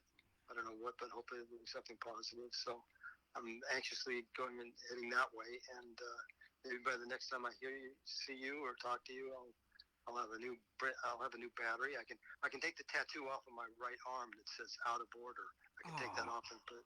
Out of order. I didn't even know about that. A tattoo out of order. How about that? I didn't put that. I kept telling everybody, I'm going to get a tattoo. You know what it's going to be? What? I'm going to put it on my right arm or right shoulder. What's it going to say? Out of order. I thought that was perfect. I thought it was perfect, but I never did it. But anyway, that's what's on the horizon, and I'm painting and drawing every day, and living life in the now, right here, right now, talking with you. You're staying creative. That's it. Never give up, no matter what you got, whether it's mental, physical, whatever. Yes. Never surrender, like the movie. Remember the comedy with Tim Allen? Never surrender. Yes. Never give up, never surrender. But you're doggone serious, man. I mean, you're living it. I'm serious as can be. I don't Galaxy Quest. But I'll tell you, I did, because what the hell? I probably saw it. I just don't remember. But yeah, never give up, man. That's the key. Yeah. So it's been great talking to you. And thank you. Anytime you want to talk, give me a holler. I'm here for you anytime. And if anybody wants a book, give them my email address and tell them to shoot me a text or something, and I'll send them a book. You're getting a lot of thumbs up and prayers in the chat here. Becky says prayers with an emoticon of praying hands. Thank you. Thanks for the love, everybody, for Tim. Thank you. Tim Walker, I will call you soon, and I'm honored to have you on our little nostalgic Podblast. Thank you for gracing us with your presence. My pleasure. Thank you so much. It's been a great joy and an honor, and my love to all your listeners, and keep drawing. Everybody, I expect everybody to be drawing by the next time I get on here, because I want to see some sketchbooks. I love it. And to piggyback on what you said, my niece, who's 8, taught me how to draw. I mean, I can't draw anywhere near as well as you. I'm not trained. I don't have the talent, but she taught me how to draw a puppy with a face, where you just take a few circles, join them together, and follow her simple directions, and all of a sudden, you've drawn a puppy, the face of a puppy dog. That's right. It was the coolest thing. My niece Molly. Yeah. That's the happy accidents that happen. Yeah. You never know what you're going to get, and boy, they're great. It only costs you pennies. So. Oh, another question. Did you think about teaching art? Have you thought about going into teaching, or are you just having a better time, more inspirational time doing what you're doing right now? No, I haven't really thought about teaching. I would just tell people to just keep doing it and do it and do it. Find a style, find your style. Just keep doing it. And I don't know if I would be a good teacher or not, but I can inspire them to keep doing it. I think that's for sure. Oh, we got some requests for your email address. Wesley says, "What's the email address?" And Kim says, "Please address." Okay, I'm going to just tell it to you, and you can relay it to them. It's G. I'll spell it.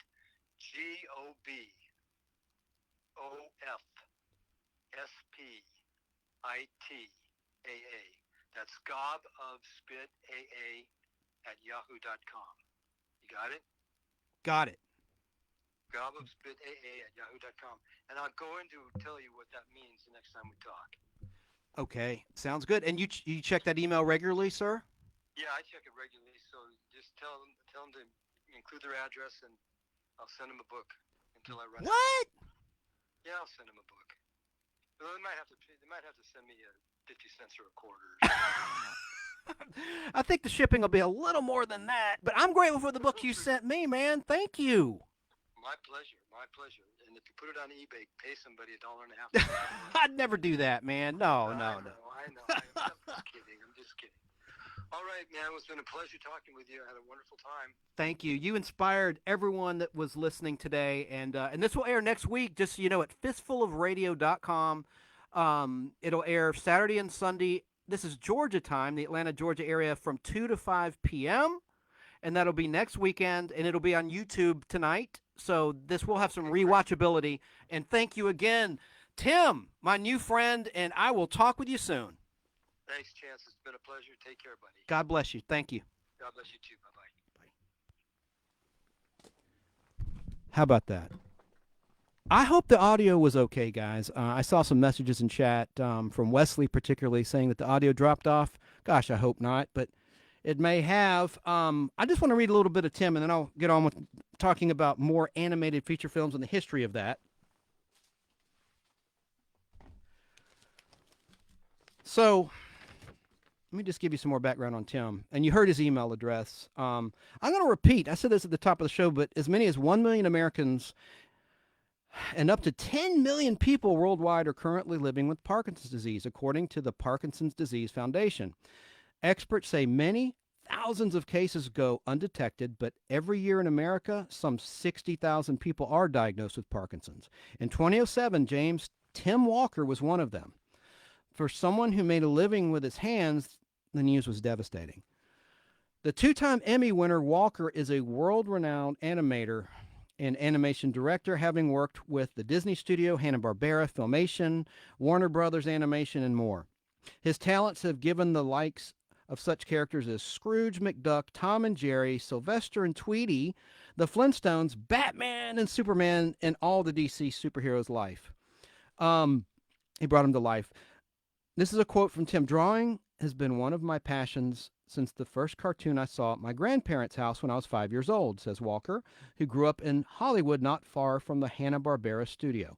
A few years later, he became a dumpster diver, Kim, searching for every bit of animation art in the form of cells he could find in the studio's trash so he could practice drawing. It was one of those occasions that Mr. Barbera himself caught Mr. Walker in the dumpster and yelled, "Get out of that dumpster, you knothead!" Quote from Tim. I was 10 years old and I didn't know who he was. Walker laughs. I went on to animate for him years later and worked with him for years. It was probably in 2006 that I started noticing what I perceived was a weakness in my right arm. I thought it was carpal tunnel syndrome, recalls Walker, who lives in Southern California. My general practitioner doctor said I needed to see a neurologist specialist who diagnosed lateral Parkinson's on my right side. I was devastated. I left that doctor's office thinking, how could this have happened to me? Of course, self-pity sits in. It would with me. I suffer from self-pity. I dwell in it, and that's a bad thing. As Tim said, you got to stay positive and throw negativity to the curb. Continuing on with this article, which is from healthylivingmagazines.com. His first instinct was just to load up his vehicle with alcohol and drive to Mexico and drink himself into oblivion. But as a member of a 12-step program, AA, Alcoholics Anonymous, Walker knew that would be a fatal mistake. Quote, after the diagnosis, I said, God, I can't do this. I cannot live life on life's terms. I'm a proud member of a 12-step group. I've been clean and sober for 17 years. This article's from 2016, so you can add some years to that. I went to the bookstore, bought a sketchbook, and started teaching myself to draw with my left hand. I believe God and the program showed me what to do. If that day didn't take me out, I don't know what would. Now, Walker not only learned how to draw with his left hand, he wrote a book about his experience entitled Drawing from the Left. Then, about 2 years ago, he started feeling symptoms in his left hand, too. Oh, geez. I was at the point where I started shuffling along. You'd have thought I'd had a stroke, he says. My neurologist told me about surgical deep brain stimulation, DBS, for Parkinson's, and I went down to UCLA to be evaluated for this. The doctors there put me on different medication, and the second day that I was on it, I was able to run backward. I went back to UCLA, and they told me the medication is doing what the operation would do, and that I might never need the operation. And I'm doing well now. The disease has progressed a little bit, but I don't shake badly. If you didn't know I had the disease, you would not know it just by looking at me. The day I was diagnosed, I had to come home and tell my girlfriend, Susan, who's now my wife, says Walker, recalling one of his toughest days. Her father was dying of Parkinson's at that time. so I didn't think she could handle it. I looked into those beautiful blue eyes and told her the news. She said she loved me no matter what. The couple married the following year. I don't get down, like down in the dumps. I don't get down too often, but when I do, she picks me up, says a grateful Walker. People say to me all the time, "You act like nothing's wrong. How are you getting through this?" There's only one answer. A power greater than self is carrying me through life. End of story. I believe in my lifetime I'll see a cure for this disease. I might not get it, but people coming behind me will. I lived my dream career for over 50 years, and now I'm living for today. And I'm happy with that. Walker plans on attending the film festival, which features an animation exhibit, Journey into Imagination, 100 Years of Animation, Art from Around the World. The exhibit runs at the Appleton Museum of Art in affiliation with the festival. Brotherhood of the Popcorn, that I mentioned earlier in this show, a nostalgic documentary featuring Walker and the rest of the Cliffhanger group, will also have 2 screenings, and there will be a celebration of Walker and his work at the Appleton on Wednesday, April 6th, 2016. So that was a few years ago, several years ago. Copies of his book, Shaken Not Broken, An Artist's Journey Through Hell, will be available for sale. Thank you so much, Mr. Tim Walker, for being a guest on the Nostalgic Podblast. We will have you back, and I'm going to give you a call in a couple days to follow up on today. So at the start of the show, I was talking about the origin of animated feature films. And let's continue on with that. Just to give you a history lesson, I took some notes. I wrote 24 pages by hand. It took me hours, and my fingers are like sore from doing this. So I got to belt this out before the end of time, our time slot today, which is a 3-hour time slot. So let's see. Backing up,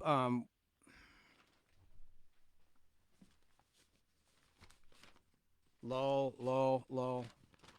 The first animated film was from 1917, and it was made in Argentina, and it debuted on November 9th, 1917. Now, flash forward to America. Let's just flash forward to America. And I was talking about, I believe, the compilation. Yes, the compilation movie titled Academy Award Preview of Walt Disney Cartoons from May 19th, 1937. It's credited as being the first animated feature film. I'm not talking about shorts. We're talking about movie length. But all it was a compilation of short cartoons. So in my opinion, I'm not sure that counts. A lot of people think of Snow White as the first animated movie. But according to my research, history has dictated that Academy Award review of Walt Disney Cartoons is the first animated feature film from May 19th, 1937. Now, Walt Disney lived from December 5th, 1901 to December 15th, 1966. He was a true pioneer. And Walt holds the record for most Academy Award Oscar wins than anyone. To this day, he holds that record. The most Oscar Academy Award wins. He won 22 Oscars from 59 nominations. Walt Disney was born in Chicago, and Walt developed an early interest in drawing, and he took classes and got a job at age 18. And Walt moved to California in the early 1920s, and he set up Disney Brothers Studio with his brother Roy Disney. And Roy lived from June 24th, 1893 to December 20th, 1971. He also was from Chicago. Now, Roy Disney, his brother, was the first CEO of the Walt Disney Company. And Walt developed the character of Mickey Mouse in 1928. That was Walt's first success. Snow White and the Seven Dwarfs in 1937. Pinocchio and Fantasia, which both came out in 1940. Dumbo in 1941. And Bambi in 1942 were his immediate successes. In July 1955, Walt opened Disneyland, the theme park in Anaheim. The Mickey Mouse Club soon followed on television, and Walt was a shy, insecure, self-depreciating private man who was a chain smoker who died, kind of like Rod Serling, the creator and narrator of The Twilight Zone, of lung cancer in December 1966. So don't smoke. Don't smoke. Continuing on with the list of animated movies, The Seven Ravens. That's the title, which in Germany is Die Sieben Raben, was unfortunately a Nazi Germany production. That was a Nazi cartoon, and it was stop motion animation from December 2nd, 1937.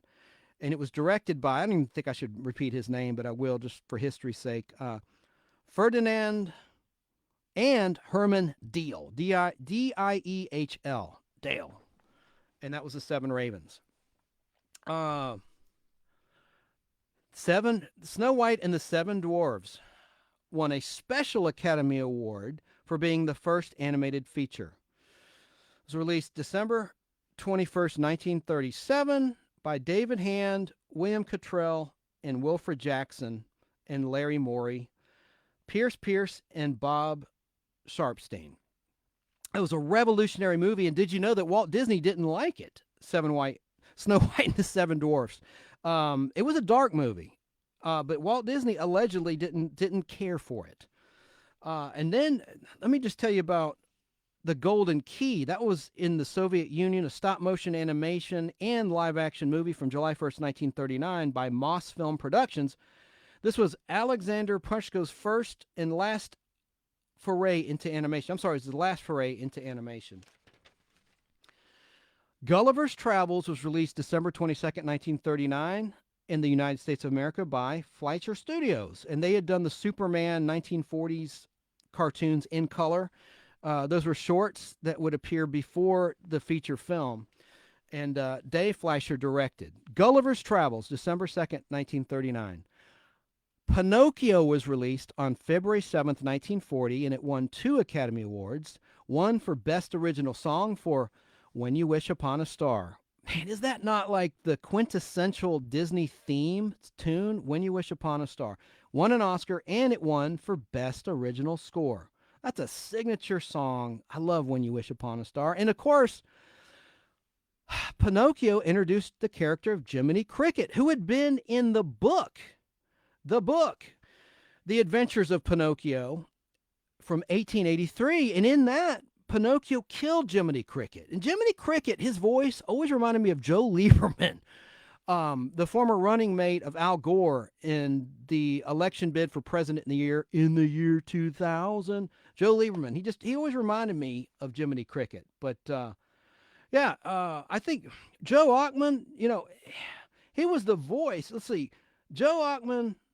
No, I'm sorry. Cliff Edwards was the voice of Jiminy Cricket from 1940 to 1971. And the character was created, as I mentioned, by Carlo Collodi, Collodi, in his 1983 children's book. The next Disney blockbuster in the world of animation was Fantasia, the first animated feature and the first to be presented in stereophonic surround sound. And it was a winner of 2 Special Academy Awards, released November 13th, 1940. Revolutionary movie. And it was really the first feature that was animated, where you're talking about just sole animation, and it's a total classic. Then you had Princess Iron Fan. Get this. This was in China. That was the first Chinese animated film. They've never really been terribly original when it comes to pop culture. I mean, this isn't a political statement. It's just a fact. I mean, January 1st, 1941 is when China debuted their first animated feature, Princess Iron Fan. And, they're seldom the innovators and always the imitators, in my opinion. So there's that. That's just historical. It's just a fact. Then you had The Reluctant Dragon, released June 21st, 1941 by Disney. It's traditional and live action. It was a documentary, The Reluctant Dragon. On October 23rd, 1941, Dumbo was released, and Ben Sharpstein directed that. That was another sad one, kind of a real tearjerker of an animated movie. Then Fleischer Studios, which is a competitor of Disney, released Mr. Bug Goes to Town. It was traditional animation, and the last animated feature made in the USA before the Japanese sneak attack of Pearl Harbor, Hawaii on December 7th, 1941. This movie was released 2 days before on December 5th, 1941. Mr. Bug Goes to Town. December 5th, 1941. Now, Chile produced their first animated feature film in 1942, and it's lost. Again, is it lost or is it going to surface and someone's going to make $1 billion? I don't know, but as of now, as I record this in the year 2021, it's lost. And I can't even pronounce it. It's called 15,000 Divjos, Dibujos. I don't know if the J is silent or not. 15,000 Dibujos, directed by Jamie Escudero. That was Chile's first animated movie. Getting back to America, what you care about, Bambi, directed by David Hand, was released for Walt Disney Productions on August 9th, 1942. And when I think of that, when I think of the name David Hand, do you remember the movie The Hand starring Michael Caine from the 80s? This is way off topic, but he was a cartoonist, his character, who was driving along in his car, and he had his hand outside the window of his car, and it like strikes like a mailbox or something, and it cuts his hand clean off. It's a horror movie called The Hand. And so Michael Caine's character is terrorized by his hand, his severed hand. And it was just a bizarre horror movie. Anyway, I digress, but I thought of that when I read about the name of this director, David Hand. I took a note of it. Remember that movie, The Hand, starring Michael Caine. All right. Continuing on, August 24th, 1942, there was another package film, which is an anthology film, meaning it's a bunch of short films edited together, composed of several short subjects. It was released by Walt Disney. It's called Saludos Amigos. So that was technically a theatrical feature film, but it was a bunch of shorts, an anthology edited together of short films. This sounds cool. I've never seen this. Victory Through Power, an animated documentary by Disney released during World War II, released July 17th, 1943 by Walt Disney Productions. And I guess that was a war, I guess, propaganda piece. But that's pretty cool, It was, I guess, about victory over the terrible, terrible Axis powers by the Allies.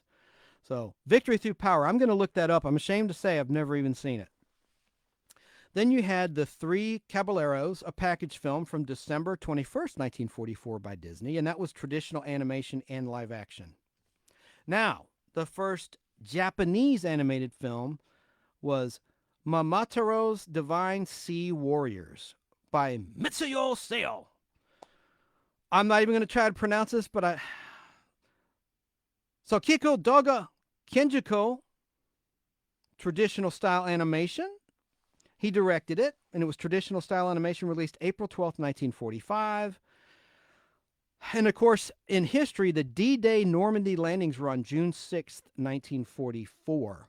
And then on August 6th, 1945, Hiroshima happened, in which the USA nuked Hiroshima, and then Nagasaki a couple years later on August 9th, 1945. And there 129,000 and 226,000 people were killed. And that was the end of World War II and the only use of a nuclear bomb in war in history, knock on wood, was during the bombings of Hiroshima and Nagasaki. And again, it killed between 129,000 and 226,000 people. Wow, the power of the atom bomb. Getting a text here. Let's see what it says. Listen, I want to invite listeners to call in with your favorite animated show or the first show you saw in the theater. And the phone number is 770-438-1050. Feel free to interrupt me with my boring history lesson. Let's see here. The Enchanted Sword was released by Spain on November 23rd, 1945, and that was the first Spanish animated feature and the first animated feature film produced in color outside of the USA, The Enchanted Sword. And I mentioned the world's first feature-length color motion picture was The Gulf Between, released September 17th, 1917, a romantic comedy. And it's also a lost film. The movie Handling Ships was the first British animated feature, and it was an instructional film, stop motion animation. Again, we talked about this with Tim. That's where clay figures, you know what it is. Stop motion animation is where clay figures typically are photographed frame by frame to create and simulate motion. like Ray Harryhausen did. So Handling Ships was an instructional film released in 1945 in the United Kingdom. And that was their first animated movie. Stop motion animation counts as animation, whether it's drawn by hand or photographed with a camera of an inanimate object, making it animated. The Lost Letter in 1945 was the first full length traditional animated film for the USSR. Walt Disney struck again with Make Mine Music on April 20th, 1946. That was another package film, compilation film by Walt Disney Productions, and it was the first animated feature film to be released and made after World War II. And it had traditional animation as well, the hand-drawn animation, Make Mine Music. Song of the South, one of the most controversial in retrospect Disney films of all time, was released November 12th, 1946. And it featured traditional animation and live action. And of course, live action is real actors intermixed with animated characters. I guess for the younger folks, think Space Jam. I mean, I think you get what it is. The audience is an educated bunch, but it's kind of like Space Jam was. And I think Space Jam was a pretty good movie. We'll get to it later. I'm going to stop at the year 2000, by the way. I'm not just going to have motor mouth going through this list, but, I think once the digital and Pixar took over, you still had some hand-drawn animated movies, but really, it shifted towards movies like The Incredibles and Cars and the Lego movie and things like that. And I want to focus on the hand-drawn and the stop-motion animation today. So there is a stopping point. But Song of the South, yeah, that's the only Disney movie I can think of that's not on Disney Plus. It's been withheld for obvious reasons. I think it's been mischaracterized as a racist movie, and it really wasn't. I mean, it wasn't. Uncle Remus was a wonderful character, and it's a movie that I grew up with. I'm from Generation X. I don't see any problem with it. Of course, I wasn't born with color, obviously, so I don't have that perspective, but for some reason, it's been demonized over the years, and I think unjustly so. I have a copy of it from 16mm film, Song of the South, and a member of the Nostalgic Podblast, Al Hardy, a founding member along with me, he's got several movie posters, and he sells them occasionally on eBay in his eBay store that Al Hardy has. Can't remember the name of his eBay store, but he'll tell you next time he's on the Podblast. Song of the South. It should be on Disney Plus. I mean, they could have a disclaimer like they have, my goodness, for The Muppet Show, right? Where they have a disclaimer, this was made in different times. Why not put that disclosure before Song of the South? Kate Johnson says, hey. Wesley Millsap says, the first animated movie I saw in a movie theater was Disney's Beauty and the Beast, 1991. Wesley, I'm about to mention that coming up. That is a heartwarming, great animated film and a major success for the Walt Disney Company. Man, they could crank them out. Ah, and Kim Ponder agrees. Yeah, just the title alone, Victory Over Power. Amen, sister. And she says, boy, you couldn't get away with that now. I guess she means victory over power. I know. That's what I'm saying. The Walt Disney Company has changed over the years. I'm not going to knock them. It's just a different company than what Roy and Walt envisioned when they started it back in the day. So Song of the South, that's really a classic and one that's been unjustly demonized, and it's a shame. The Tinderbox was released May 16th, 1946. That was the first Danish animated feature, and it was traditional hand-drawn animation.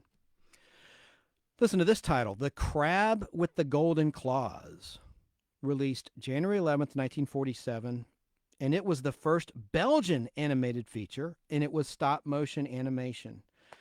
And Claude Maisonnet directed that. If you want to call in, people are texting me. The number is 770-438-1050. Feel free to call in. That's 770-438-1050, or just comment on the Facebook page. And if you're listening at fistfulofradio.com, it's a week after I was live, but you can join the conversation on YouTube at the Nostalgic Podblast YouTube channel or the Nostalgic Podblast Facebook group. On September 27th, 1947, Fun and Fancy Free was released, and it was traditional hand-drawn animation and live action. And it was by Jack Kinney and Bill Roberts, who both directed the animation, with Hamilton Lusk directing the actors. I'm sorry, William Morgan directed the actors.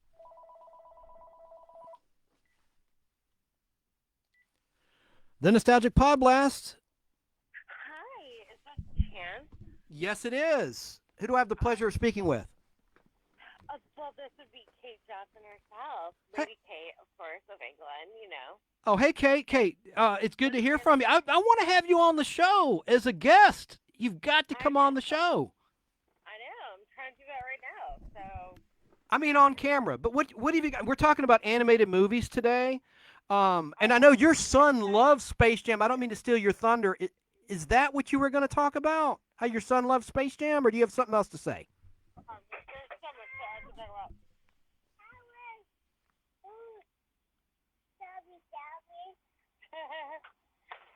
I couldn't understand.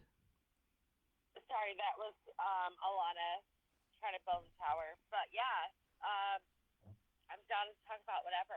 I was thinking about the nostalgic. Are we on the air now? Yes, we're live on the air. Okay. All right. So I was thinking about. So think about the different decades when you got ready to go out, right? Like in the 80s, what did you check for? Like maybe your wallet and like 50 cents to maybe use a payphone, maybe a pen. The 90s. Right. You have your wallet, and then you're like, oh, I got my pager, though. But I still got my 50 cents. I'll call you back. I remember a pager, and I remember payphones, certainly. I'm old, man. I'm older than you. I know all that stuff. That's pretty good nostalgia right there. But what about, tell me, what are your favorite animated features when you were a little girl? Did you like The Little Mermaid? What about your favorite animated movie? Honestly, I didn't like any of them because I was like, this is such a fantasy that, like, this is not ever going to happen for me. And I actually hated it. I hated every single one of them. I would watch them, like, dancing around. I'm like, this is not real life. Like, that's not going to happen for me. There's no way. So you were disillusioned. You didn't believe in the fairy tale romance. You didn't believe in Prince Charming. That's a shame, Kate. That actually hurts my heart. So you're saying that I'm disillusioned because I don't believe in mermaids? I'm saying it's a shame that you had your childhood heart disillusioned when you realized this is not going to happen to me, this is BS, or whatever your life experience tainted you from believing, believing on magic and believing on wishing upon a star. I think that's sad. Yeah. It's not an insult. It's just a comment. We're I'm not trying to be insulting here. But like I was saying, anyway, back to the decades getting ready to go out. So the 90s, when you get ready to go out, you're like, okay, wallet, quarters, pager, right? Okay. And then in 2000s, it was wallet, pager, maybe cell phone, maybe some quarters, couple dollars, a pen, maybe something to write down with. To get them numbers, get them digits. But then, now it's 2021, and now when you go out, you have to be like, okay, I got my phone, my wallet, my keys, my vape pen, my vaccination card. Yeah, it's the contrast of how crazy things are now versus then and the differences. Yeah, I catch your drift. Now, how old are you, Kate? Do you mind saying? I know it's an improper question to ask a woman, but how old are you? I'm 32. So you're a millennial. Technically, yes, but I would not like to associate with the typical millennial behaviors because a lot of them now are wearing. Keep it clean. what I call mom butt pants. What? Repeat that. What'd you say? Mom butt pants. Mom butt pants. Yeah, where they have like pulled up all the way up, like underneath their butt. It's just like a Like it just looks like they just took a solid dump. Oh, geez. Oh, wow. Oh, Right. God. It just looks like Could this be Kim Kardashian inspired? Could this fully load diaper. could this be Kim That's what it looks Kardashian like. inspired? Is that your point? Could it be Kim Kardashian inspired pants? I mean, probably, yeah, but they don't realize what they look like from the back. Like you look like you just took a like We get it. they look like my daughter just took a solid dump in her diaper, Kate, Kate, and that's Kate. people are walking around it. Kate, I got to tell you something. There was a movie called So Fine with Ryan O'Neal. It was a comedy where they had pants. The women's ass cheeks you could see through. Each cheek of her butt in the pants. It was a trend. You could see through them. I can't believe that these things have not become real to this day. But it was a movie from like 1981 called So Fine. Look it up. Just Google So Fine, and you'll see, you can see women's bare butt through, like, it's clear like cellophane on each butt cheek of the pair of jeans. It's hilarious. Well, if you look up So Fine right now, it's gonna pull up that Sean Paul song. It's like, oh, so fine, bear, bear, bear. Kate, do you have anything to add about animated movies? I got to get back on topic, or you're pretty hilarious. So I love your commentary today. Oh yeah. So back to the animated set. Did you notice that the Disney people use the exact same scene of the dance from like The Little Mermaid and like a different movie? Yeah. So what they did was like all the dance scenes where they're doing their like dramatic ballroom dance, they keep reusing the exact same images from the same movies. They just have them edit into like, oh, this is princess and this is this different prince. Okay, so they just play musical princes. Yeah, but they took the same images from the first one, Beauty and the Beast, the ballroom dance scene, took that and photoshopped it and changed it to a different prince and different princess and used it in several different Disney movies. That's called being a cookie cutter. It's like a cookie cutter type deal. Interchangeable. Exactly. Well, does your son still love Space Jam? Yes. I didn't know if that was just a phase or what, because I know you personally, and I did not ask you to call. I'm glad you called, but this is unsolicited. So it's great to hear from you. I've been wanting to have you on the show on camera with me. We'll have to do that sometime and come up with a topic that you want to talk about. I'm going to do another show on sex symbols next week because there were so many I forgot. So many. I mean, like supermodels and dudes. Like, I forgot to mention Burt Reynolds, for goodness sake. I forgot to mention Demi Moore. I could bring up Devin Sawa, like I said. Yeah, we'll talk about it next week. Yeah. But open invite. You could come to the studio and be on camera if you want, or just do it by phone. But I'd love to have you on. All right, great. You sound so enthusiastic. You're like, great. No, I'm sorry. My daughter is trying to build a tower out of markers, and it's not happening because, well, they're markers. So. How old's your daughter?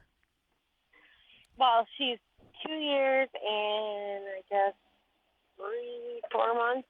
2 years and 4 months. And here's something on topic. I took her to her first movie, and it was an animated, recent live action and animated combo movie called Tom and Jerry, the movie. I know. And she threw popcorn everywhere. Oh, I know. I took pictures of the debris afterwards. It looked like a friggin' war zone. Yeah. But she's a toddler. You know, I'm not blaming her. No. Hey, baby. Hey, baby doll. Hey, baby. Hey, baby. All right, Kate. I'm gonna wrap, but I'll give you a call offline later, and let's or a text, and let's. Listening. What? I'll keep listening. Thank you. I appreciate your interaction. I'm so glad you called. Thank you, Kate. You're a good pal. Thank you. Bye. Kate Johnson, everybody. I met her on the set of a movie called The Change Up. Okay, that was a movie kind of like Freaky Friday. I just said okay. I hate when people do that. Okay, but it was called The Change Up with Ryan Reynolds and Jason Bateman, and it was a movie where, get this, I hate to use this word, but I'm just describing my role. It was really a background role. It wasn't credited. There were no dialogue or anything. I played a porn producer, and she was a porn star. And it's in this scene. If you've seen the movie, you'll know the scene I'm talking about, where they're making a movie and let's just say there's a malfunctioning nipple. Okay, I'm not trying to be crude, family show, but it's a funny scene, and Kate Johnson is in it, and they flew her in from New York.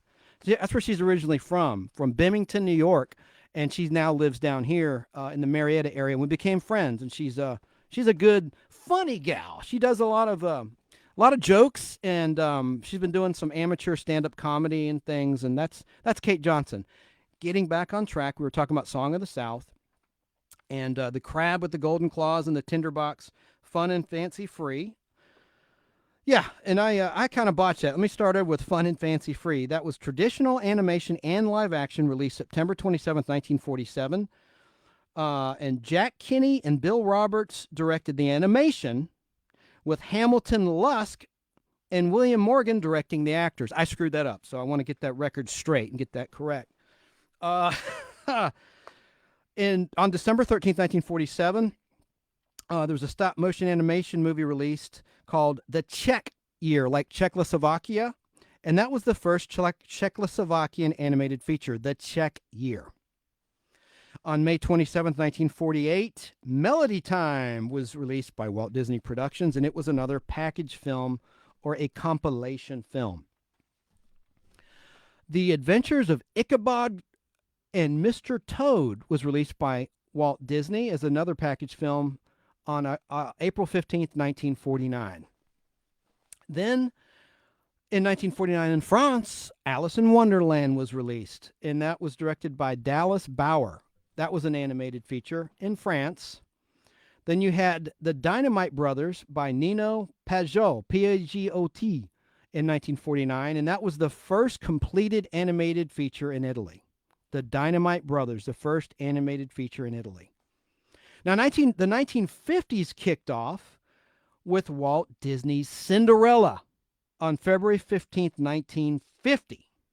Now, Cinderella was the movie Walt didn't care for. I messed up. God, I'm making all sorts of mistakes today. To set the correction corner, it was Cinderella that Walt Disney took issue with. He allegedly he didn't like the finished product of Cinderella, but of course it was a big hit, February 15th, 1950. And then Walt Disney adapted Alice in Wonderland for America and the world. And that was an animated story released July 26, 1951. The first Brazilian animated movie was released January 13th, 1951, and it was called Amazon Symphony. Walt Disney struck gold again with Peter Pan on February 5th, 1953. And then RKO Radio Pictures released Hansel and Gretel, an opera fantasy. That was stop-motion animation on October 10th, 1954. The Enchanted Village was the first Canadian animated feature, released December 23rd, 1955, by Marcel and Raoul Racicot. I can't pronounce it. I guess it was Quebec, Canada, but Racicot. I'm sorry for not pronouncing that and mispronouncing that, but Marcel and Raoul Racicot. I don't know how you say that, but it was The Enchanted Village, the first Canadian animated feature. I love this movie, The Lady and the Tramp, Walt Disney Productions. That was the first animated feature to be released in widescreen, CinemaScope. And that reminds me of a process I always didn't like when VHS came along, pan scan, where they would literally use a camera to scan to the left and to the right of the image. Because CinemaScope, that was the thing. TV was a big hit and had come along in terms of inventions at this point in time in the late 40s.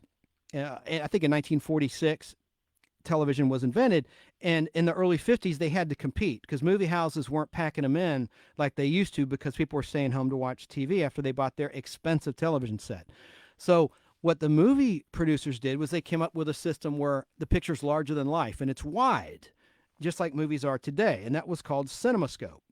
So pan scam, and I call it pan scan, I call it pan and scam, came along and it really stunk. It was before the letterboxing with the black bars. Anyway, I don't like pan and scan because you don't see the full image. You know, when you watch a CinemaScope movie on television where it's cropped, it just looks like crap. I don't like it. So anyway, Lady and the Tramp was the first animated widescreen movie. The Heavenly Creation. That was the first full-length animated film using stop motion in the Soviet Union. The Heavenly Creation, released in 1946.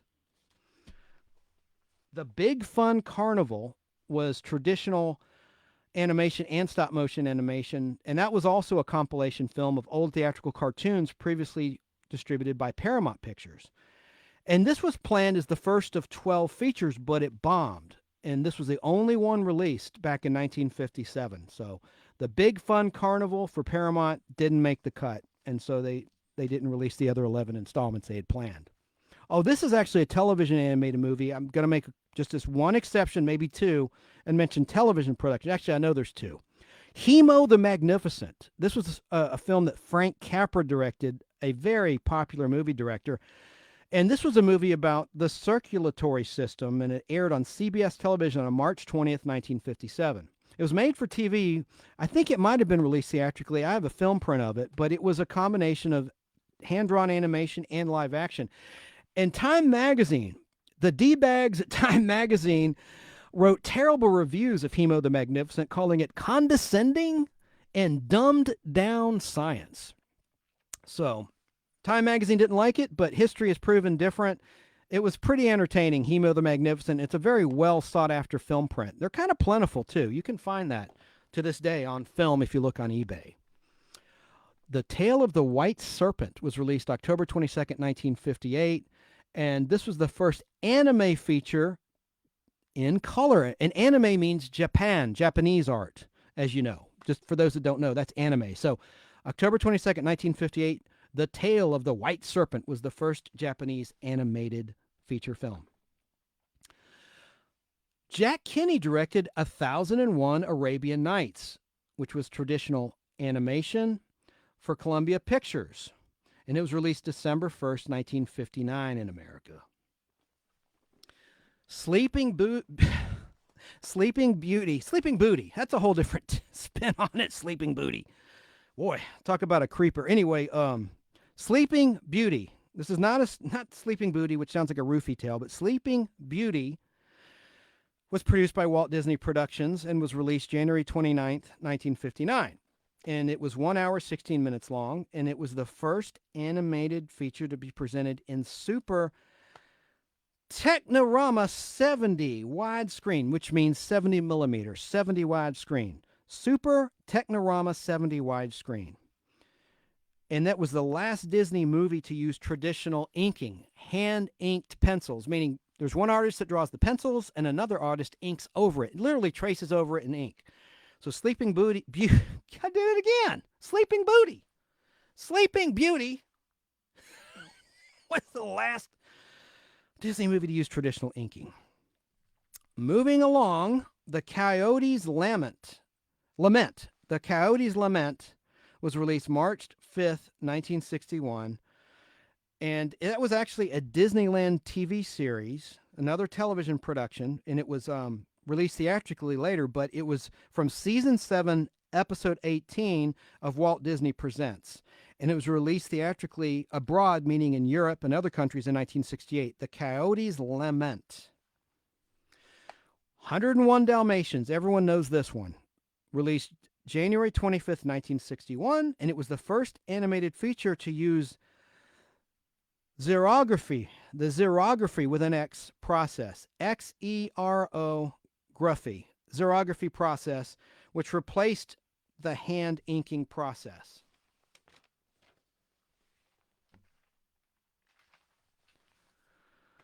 Gay Paris. That was Abe Levitow's second and final feature film, released December 17th, 1962, and it was Judy Garland's only animated film role. Warner Brothers, and it was Warner Brothers movie, Gay Paris, and it was Robert Goulet's first feature. Fun fact about Robert Goulet: Elvis Presley allegedly despised Robert Goulet, and anytime a Robert Goulet movie came on or an appearance or an interview graced the King's TV screen, he pulled out a revolver and shot the screen out, supposedly. He pulled out a revolver and just shot out the screen. He couldn't stand Robert Goulet. But that was his first feature, Gay Paris, and Judy Garland's only animated movie. And Chuck can't talk today. Chuck Jones directed it, who is known for doing the Tom and Jerry cartoons of the 60s and, of course, the Warner Brothers cartoons, Bugs Bunny, Roadrunner. The movie tanked. Gay Paris was not a hit. It bombed. Joseph and the Dreamer was the first Israeli animated feature from 1962, debuted in 62, and it was stop-motion animation, Joseph and the Dreamer. On Christmas Day, 1963, The Sword and the Stone was released, and it was Walt Disney's last feature to be released in Walt Disney's lifetime. Directed by Wolfgang Reitherman.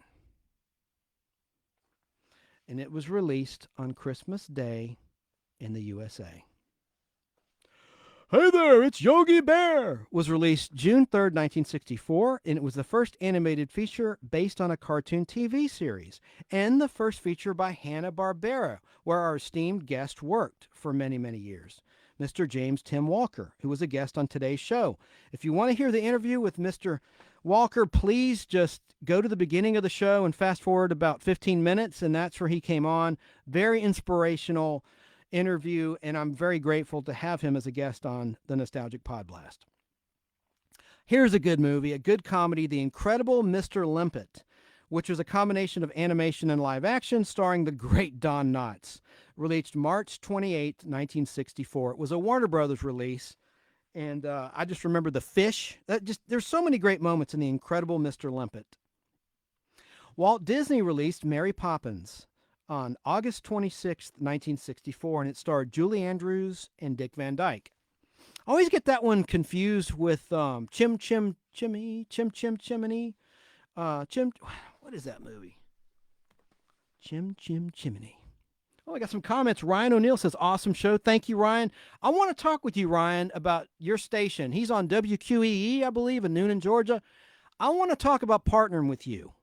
Let's talk. I'll give you a buzz tomorrow or Tuesday, but thanks for the nice comment. But yeah, Mary Poppins was a great movie with Julie Andrews and Dick Van Dyke. The chimney sweep one, God, my brain is up following on all thrusters today. What was that movie called? Someone tell me in chat what that movie was called. But I always get it confused. Chim, chim, chimmy, chim, chim, chiroo. And I think that Dick Van Dyke was in that, but not Julie Andrews. I always think Julie Andrews was in that movie. God, I can't remember it. But the chimney sweep. Damn, can't remember it.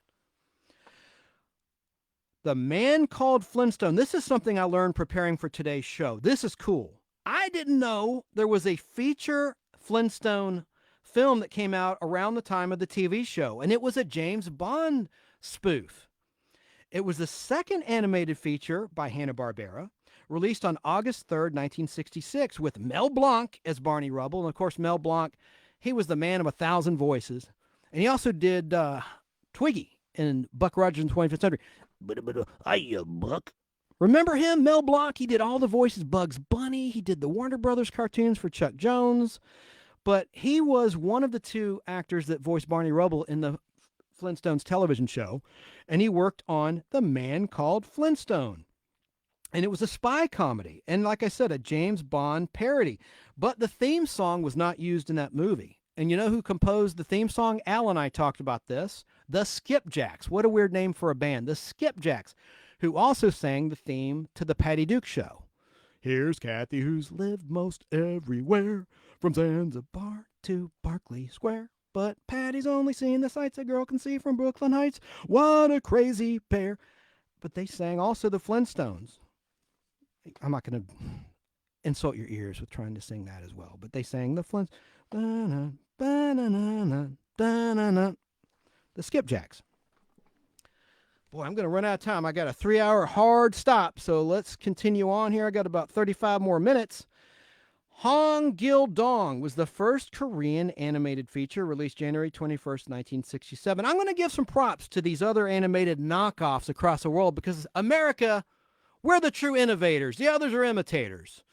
Imitation is the sincerest form of flattery. So I will give credit to the imitators and the knockoffs, like you can't make this up, Hong Gil Dong, the first Korean animated feature. This is a cool one, Mad Monster Party with Boris Karloff, released in the USA in conjunction with Japan on March 8th, 1967.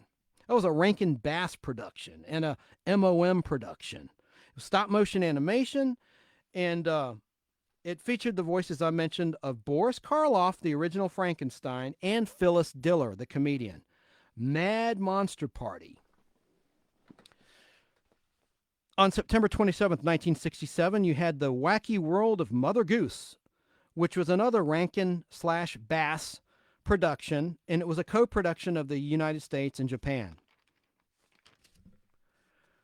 The Mouse and the Mayflower, another Rankin Bass Jr. production and Jules Bass production, USA and Japanese production, was a TV special later released theatrically, starring Eddie Albert from Green Acres and Tennessee Ernie Ford.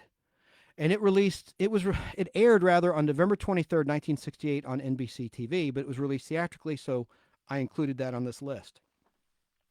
Here's a movie I thought actually was released in the 70s, but it wasn't. The Jungle Book, the original version, not the remake, released October 18th, 1967.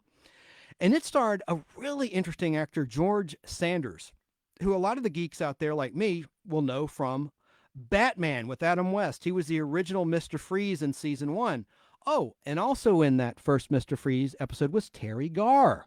She had a small speaking role. It was one of the first roles she ever had before she was on an original Star Trek episode, Assignment Earth, with Gary Seven, played by the star of 12 O'Clock High. I digress here. I'm digressing, but Terry Garr was in the first George Sanders Batman episode, Rats Like Cheese.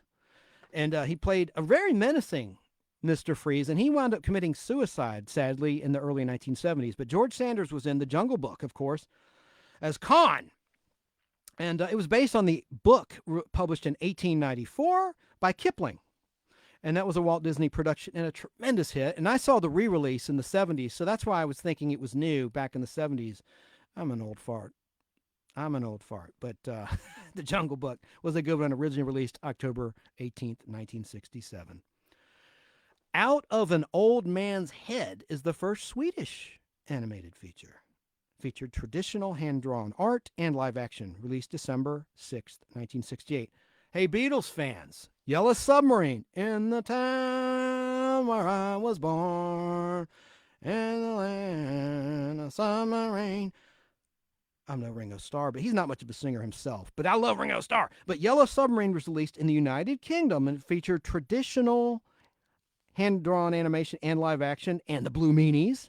It was released July 17th, 1968 in the United Kingdom, and November 13th, 1968 in the USA.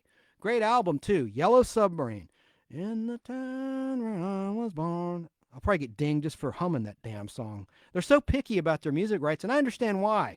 Billions of dollars have been spent throughout the years on the Beatles library, and now, of course, there's the Beatles XM satellite channel, and man, that's why. And also, like, God, there've been so many, I won't call them sellouts because I don't blame them for doing it. People that are nearing the end of their lives are selling, like Bob Dylan. You know, he sold his library. So if you try to post that online, you're going to get spanked, and spanked hard. Same with the Beatles, of course. There's just certain acts. And Elvis, the King, man, even if you hum an Elvis song, it seems like you get some consequences for doing that. A Boy Named Charlie Brown was released theatrically, not on TV. This was an actual original theatrical release, released December 4th, 1969. And it was the first feature film based on the Peanuts gang, A Boy Named Charlie Brown. Then you had A Christmas Carol, the first collaboration with Japan. Wait, no, that ain't right. That isn't right. A Christmas Carol. All right, well, I'm just going to read this. I can't even read my own handwriting. How pathetic is that? But A Christmas Carol, the first collaboration feature. Oh, yeah, this is what it was. I remember now. I read this online and I don't think it's true. It says this was the first collaboration with Japan. No, I mentioned some other previous with Rankin Bass and whatnot collaborations with Japan. So I don't believe this. Don't believe everything you read on the internet. But according to this, it says A Christmas Carol was the first collaboration between the USA and Japan. And it was also, this doesn't make sense, the first Australian animated film. Released on December 13th, 1970 in the USA. A Christmas Carol. Animated feature. I remember it. It's good. It has some great artwork in it. But okay, guys, forgive me. The first collaboration with a foreign country. And I said, what about Japan? Okay, that's right. Okay, now I got it straight. This claims A Christmas Carol, which was produced with Australia, was the first collaboration between America and a foreign country. And that's BS because we know that there were several productions I've previously mentioned with Japan and other countries. So that's BS. Don't believe it. But nevertheless, the USA combined with talents in Australia to make and release A Christmas Carol, an animated feature released December 13th, 1970 in the USA. The Aristocats, released December 14th, 1970, starring Scatman Crothers. Scatman Crothers. I love this actor. He was known for The Shining. I hated what happened to him in The Shining, but he's the African-American bald actor from Twilight Zone, the movie, Kick the Can, and Zapped, the terrible, but I love it, it's so bad it's good, teenage R-rated sex comedy. He was in that as well, playing the husband of a character played by LaWanda Page, Aunt Esther, best known as Aunt Esther in Sanford and Son. You fish-eye fool! And she was in Zapped, and she was after Scatman Crothers' character for eating pork. She's like, it causes cancer, don't eat that spit. I'll censor that, but I love Scatman Crothers, and that was one of his first movies, and he did one of the main characters in The Aristocats. December 24th, Christmas Eve, 1970. Next up, The Phantom Toll Booth. That was by Chuck Jones. Everybody knows who Chuck Jones is. I've mentioned him before. And that was the final animated film released by MGM on November 7th, 1970. And it also featured the voice talent of Mel Blanc. You book. That's all I can do is, or try to do Twiggy from Buck Rogers in the 25th Century. But it actually was made in 1968 and was shelved for a couple years. So there's that one. You had Santa and the Three Bears, which is a live-action and animated movie, released November 7th, 1970. Shinbone Alley, June 26, 1970. It was an animated musical comedy starring Alan Reed, who's the original voice of Fred Flintstone, and Carol Channing. It also had Eddie Bracken in it, who most people my age would know from the National Lampoon Vacation movie. He was Wally World. He was like the Walt Disney character in National Lampoon's Vacation, but he had a very prolific career when he was a younger man. And the National Lampoon people brought him back, and it was perfect casting as Wally World's Walt Disney, as it were, in that film. But Shinbone Alley, that was a good animated musical comedy. Bed Knobs, easy for me to say, and Broomsticks. Bed Knobs and Broomsticks. December 13th, 1971 by Walt Disney, starred Angela Lansbury and David Tomlinson. It was animated and live action. Let's check Facebook. Oh no, it says the video and audio stopped. Did it? Well, that's not good. Did it skip? Are we back? Are we back? Oh, now it's back on. Thank you, Wesley. That's the second time you've mentioned that happened. Thank you for being out there and noticing that. Jeez. I don't know what's going on. Dang, that's not good. Sorry about that, folks. Fritz the Cat. Now, I meant to ask Tim, when I have Tim Walker back, I want to ask him, because he worked with Ralph Bakshi, and Ralph Bakshi did a lot of adult animated movies. This is good. He did Fritz the Cat, Ralph Bakshi. That was the first adult animated feature, and it received a rated X rating. And it was based on a comic strip. And the poster even says, "We ain't rated X for nothing, baby." So it's a really dirty but funny animated movie, and it featured race riots and sex, and it really paved the way for South Park. You know, a lot of people think it's trashy and whatnot, but you know, you just got to have an open mind. Art is so subjective, but Ralph Bakshi at first was known for controversial films like Fritz the Cat, and that debuted on April 12, 1972 with an X rating. Getting back to the family-friendly animated films, you had Journey Back to Oz from December 14th, 1972, starring Milton Berle, Margaret Hamilton, the original Wicked Witch in The Wizard of Oz, and she was the maid in the Patty Duke Show, Season 1, to get a paycheck. Paul Lynde, best known as Uncle Arthur in Bewitched. Liza Minnelli, how fitting is that? The daughter of Judy Garland, of course. She was in Journey Back to Oz with Mickey Rooney and Larry Storch from F Troop. Was never a fan of Larry Storch. Nothing against him. I don't know. It just wasn't one of my favorite actors. But it was based on the second Oz book by L. Frank Baum. It rated highly, though, on TV. It bombed in the theaters, but it got high ratings in 1976, on December 5th, 76. But it did not do well December 14th, 1972 in theaters. It tanked. Snoopy Come Home. Cost $1 million, but only made $245,073. It was a bomb. Released August 9th, 1972, and it was the on-screen debut of Woodstock, who had first appeared in 1967 in the newspaper syndicated strip Peanuts. Woodstock, did you know that? I didn't know that. Snoopy Come Home. But it bombed. Like, they always had high ratings on television, but the theatrical releases never did well. It was released by National General Pictures, and it was the only Peanuts film not scored by composer Vince Guaraldi. Guaraldi. Forgive me if I'm mispronouncing. The Sherman Brothers composed this one in the soundtrack, and they had done the music in Mary Poppins, The Jungle Book, and Bedknobs and Broomsticks for Disney that I mentioned earlier. Charlotte's Web. Now, here's a cool thing. I always thought that was a TV movie because when I was a kid, the first time I saw it was on television. But no, it was a theatrical release. I didn't know that.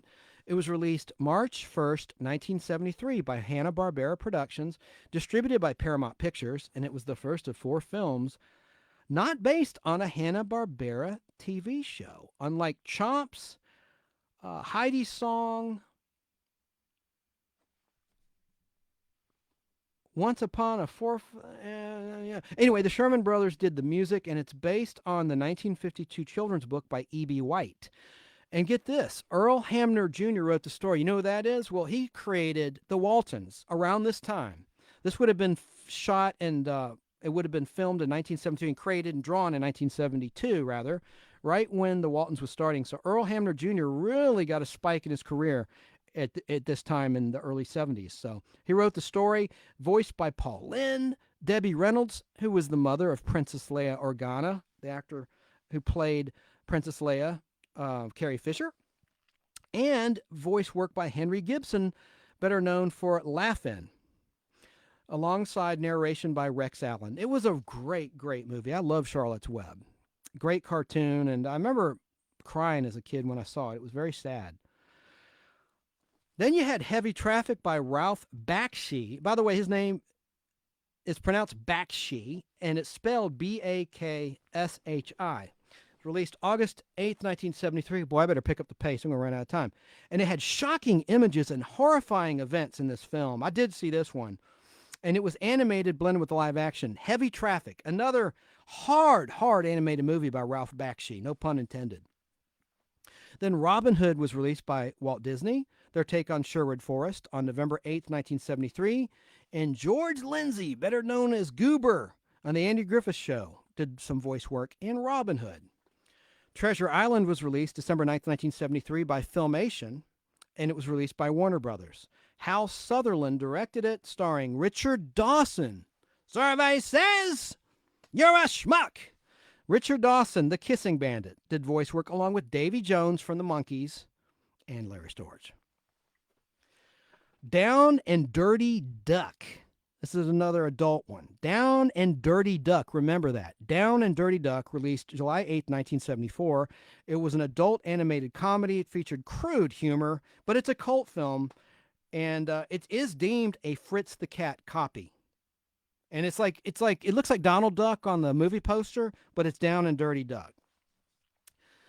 Then came, speaking of Fritz the Cat, The 9 Lives of Fritz the Cat. June 26, 1974. Again, it was very adult, and it was an animated anthology black comedy adapted by the comics of Robert Crumb, who had created Fitz the Cat, with music by Tom Scott and his band, the LA Express. The 9 Lives of Fritz the Cat. Parental discretion is advised. Oliver Twist was released by Warner Brothers on July 10th, 1974, with Davy Jones and Larry Storch, based on the 1838 novel, of course, by Charles Dickens. It was the second and last animated film by Filmation. Robinson Crusoe was the first Romanian animated feature released in 1974. Fun fact, who knew? The Three Wise Men. Oh, Wesley chimes in. Giraldi in Vince Giraldi is pronounced Giraldi. Thank you, Wesley. I couldn't do it without you. And he says, Paul Lynde's best work, in my opinion, was him playing Dr. Edward Dudley in The Munsters. Right on. I agree. That was great. That and Uncle Arthur, I think that's a tie for me. Barry King says, Journey Back to Oz, produced by Filmation Studios. Right on. Nice to see you out there, Barry King. BK on the air. Live Saturdays, 10 a.m. to noon on WBHF. And you can listen to that live via an app or their website. WBHF, look it up. Okay. Well, let me continue on before I run out. Now, I've got a real controversial one here. Real controversial. I don't even like saying the title of this movie. Coonskin. Okay? Now, look, I don't endorse it. I apologize to anyone offended out there, but it was a Ralph Bakshi film, and he's at it again. Released August 20th, 1975. It was like a story about a jailbreak. And it had animated vignettes. And there was a large, blonde, white, big-breasted character named Miss America, which serves as a personification of the United States. Okay? But coonskin, just like it sounds. And, oh, this is interesting. And also this, again, more X-rated animated. This is a history lesson, folks. Don't shoot the messenger. Tarzoon, The Shame of the Jungle, was an X-rated French animated film released in the USA in 1975, and it was about a lewd old lady named Mother Goose telling the quote-unquote true versions of the fairy tales in X-rated fashion. It was animated, so it was like XXX animated junk.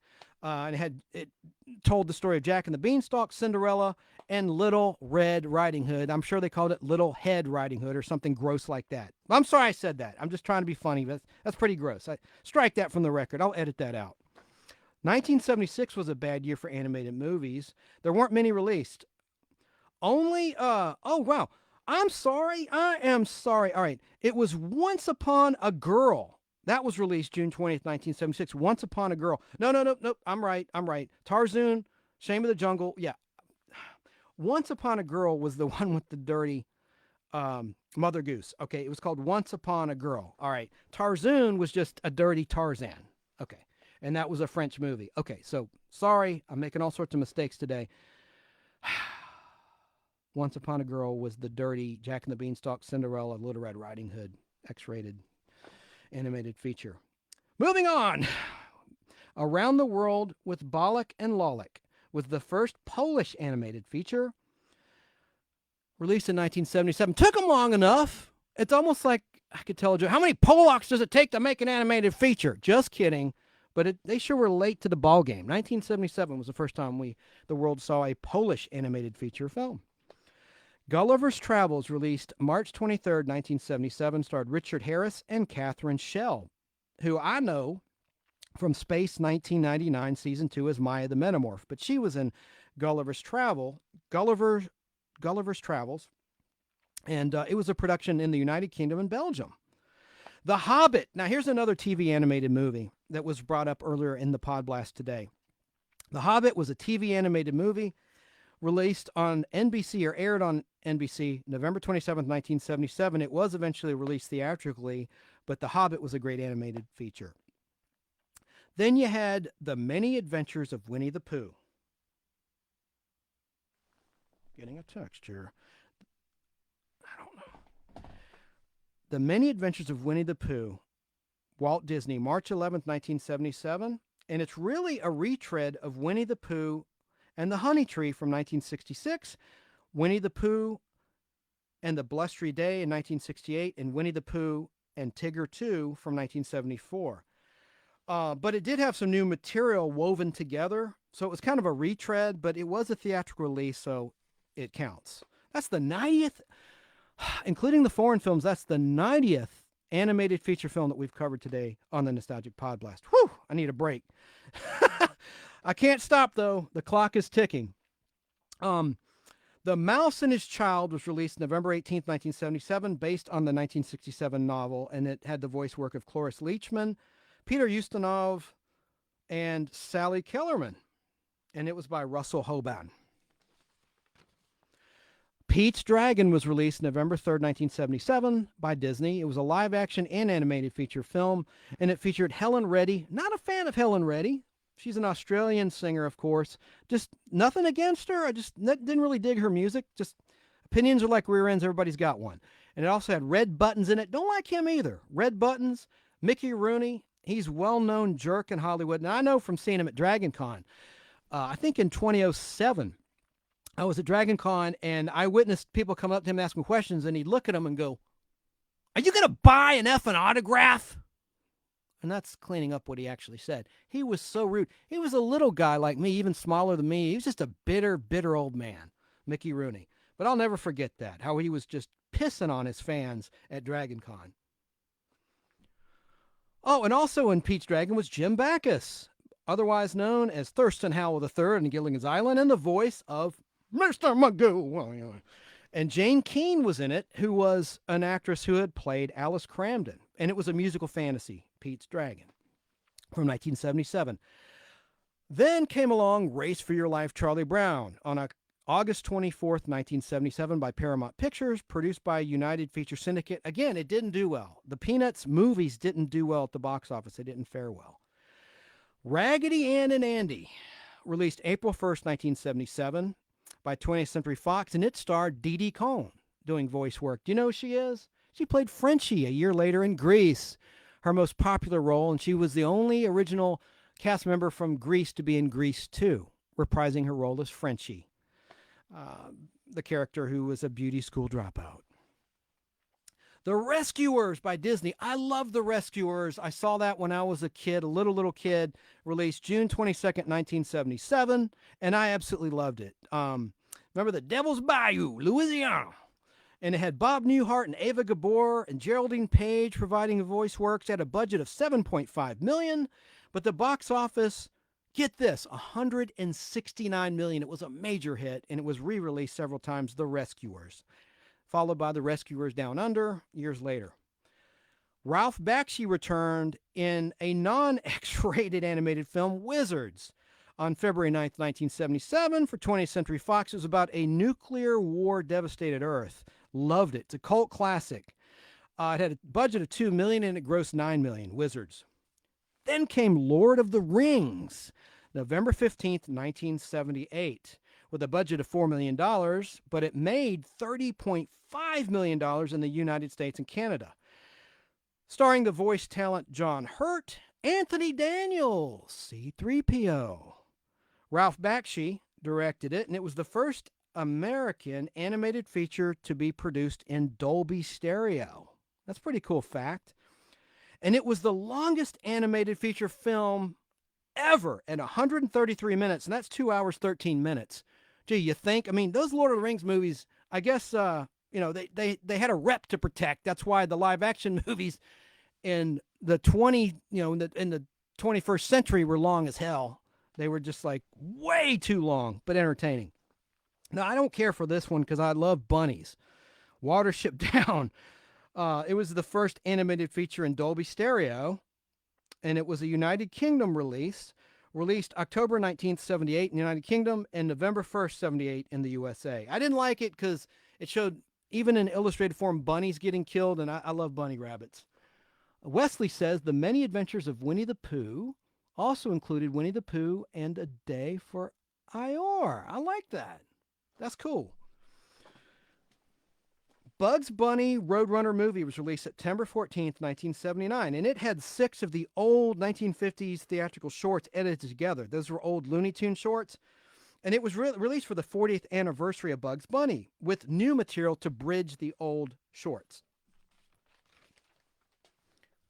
Let's see how we're doing on time. Wow, I've got 11 minutes.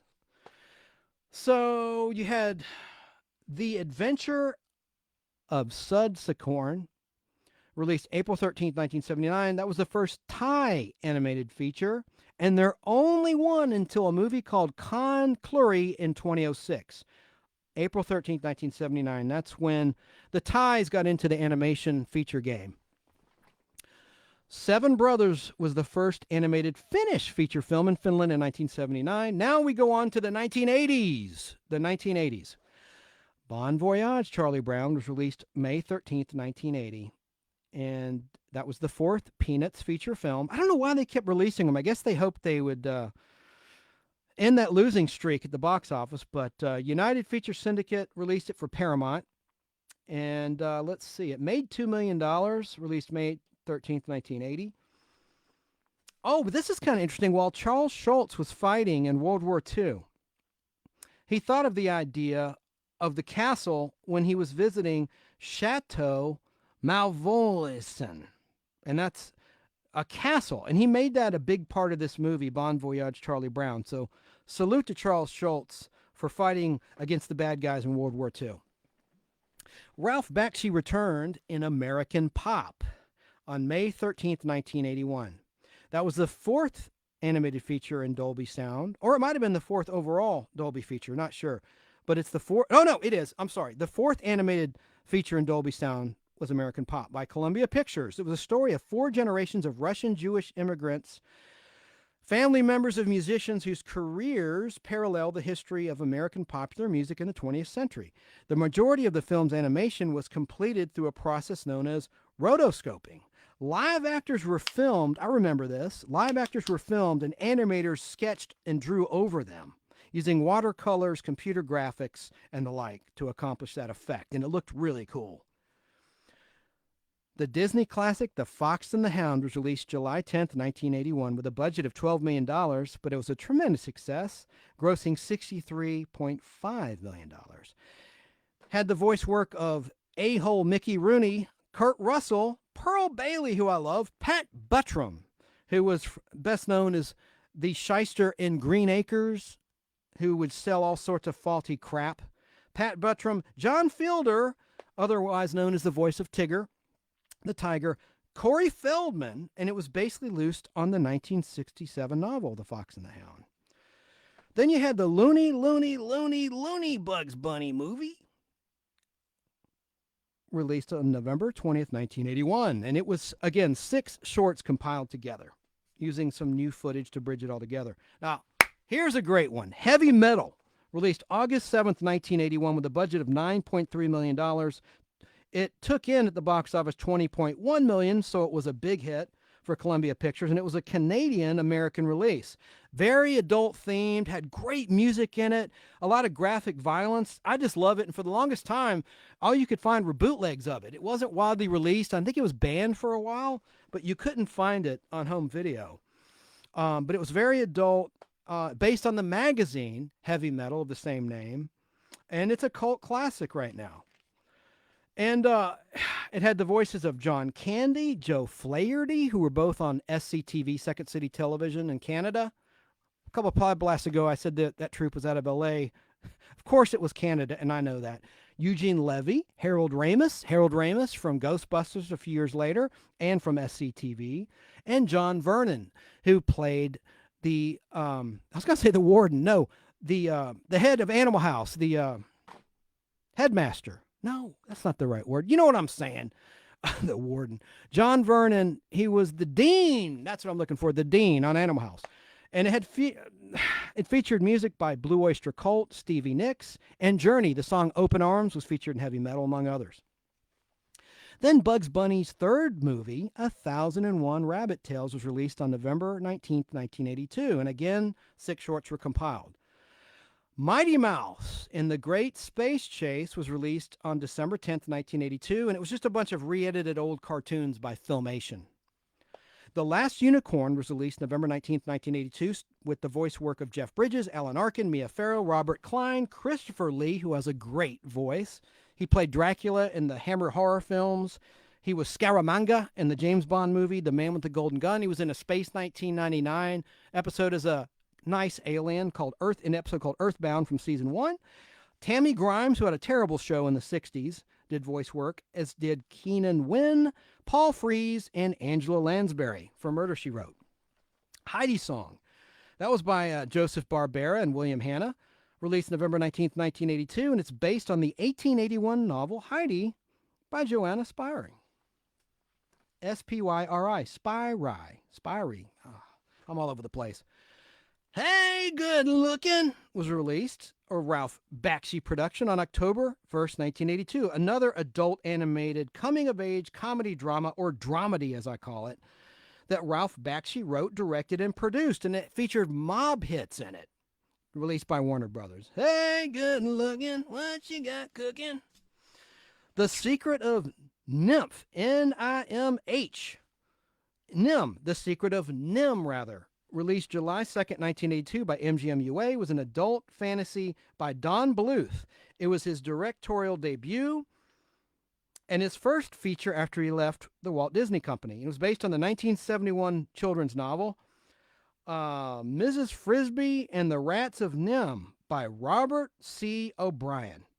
And this featured the voice works of Dom DeLuise, who Don Bluth used a lot in his movies, and John Carradine. And it cost $7 million and earned $14.7 million, so it made it more than doubled its money, which is cool. The Wizard of Oz, October 6, 1982. This was the animated version of The Wizard of Oz, and it tanked. It was another collaboration with Japan and America, and Lorne Greene did some voice work in it from Bonanza and Battlestar Galactica. It only was released in America in the Cannes Film Festival in 82. But then it got wide released December 31st, 1986, and it was wide released in Japan, but it tanked in America. By the way, I love The Wiz. I want to talk about The Wiz later when we get to my salute to African American films and TV shows. I love The Wiz with Michael Jackson, and that was just such a good version of The Wizard of Oz. But I digress. Now, after a 30-year, I'm going to go longer than 3 hours. Jeez, I'm sorry. Wesley Millsap says Daffy Duck had 2 movies. Daffy Duck's Quackbusters, yep, going to talk about it, and Daffy Duck's Fantastic Island. Right on, my brother, you are right. Now, after a 30-year absence, this is a cool fact. After a 30-year absence, Mickey Mouse appeared in his first new Mickey Mouse theatrical cartoon in Mickey's Christmas Carol, released December 16th, 1983. Now, prior to this, he had not appeared in a movie since the short film The Simple Things in 1953. That wasn't a theatrical, that's why I didn't mention it. It wasn't a full-length feature. It was a short, so that's why I didn't mention it previously in this Podblast. That's pretty cool. That was the first time in about 30 years. And also there was a new process that was introduced. It's called the APT process. And this was an animation photo transfer process in which a system can transfer lines or solid blocks of colors onto sheets or cells, like Tim talked about, photographically. Similar for making the stencils for silkscreen printing. And it was most notable in the graveyard sequence in this movie. But the process relies on ultraviolet UV-sensitive inks, which when exposed to light stick to the plastic sheet. And while the ink in the non-exposed areas is chemically removed from the sheet, it creates an effect. This movie was an adaptation of the 1974 Disneyland Records audio musical, an adaptation of Dickens' Christmas Carol. Here you go, Wesley. Daffy Duck's Fantastic Island, released October 5th, 1983, was a compilation of Warner Brothers classic cartoons, and it was the 5th of 6 Looney Tunes compilation feature films. Ralph Bakshi returned in Fire and Ice on October 26, 1983 for 20th Century Fox, whom he worked with previously in Wizards. Had a budget of $1.2 million, but the box office was only $860,000. $1.2 million, $860,000 gross, so they took a bath on that a little bit. And it was another dark, epic fantasy film.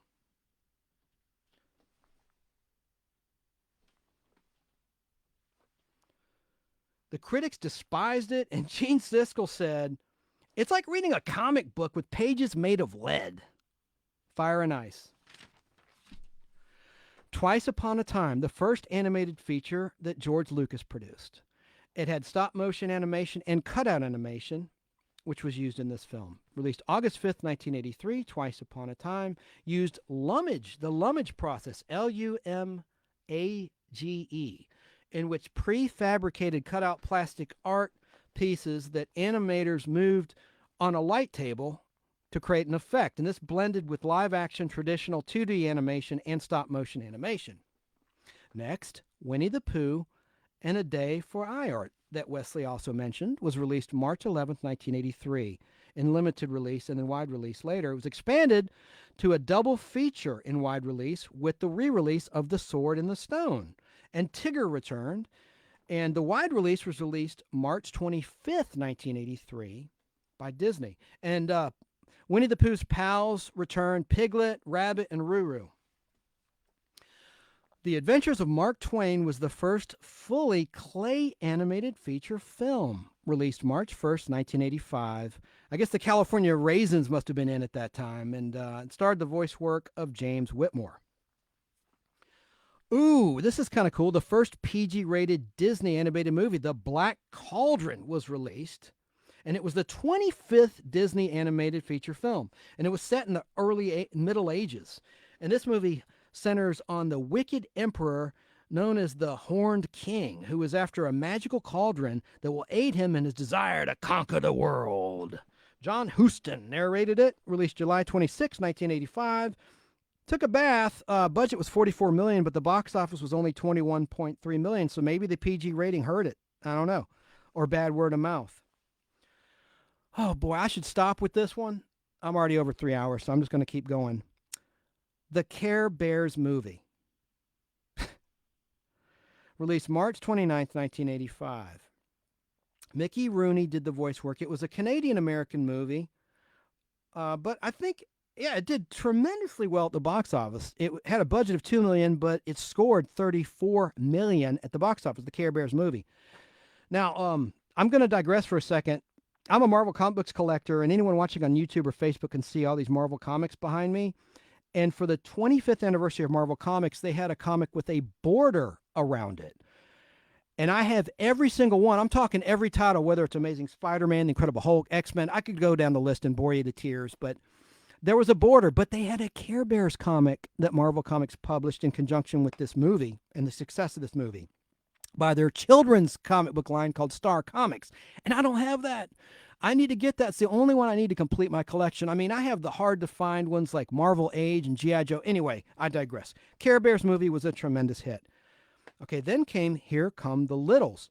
Now, I'm going out of order. Okay, I keep saying then came. So if you notice that the release dates are out of order, forgive me for that. I'm just going in order of basically how I remember these movies. That's how I compiled this list. It's just through memory and through notes on the web.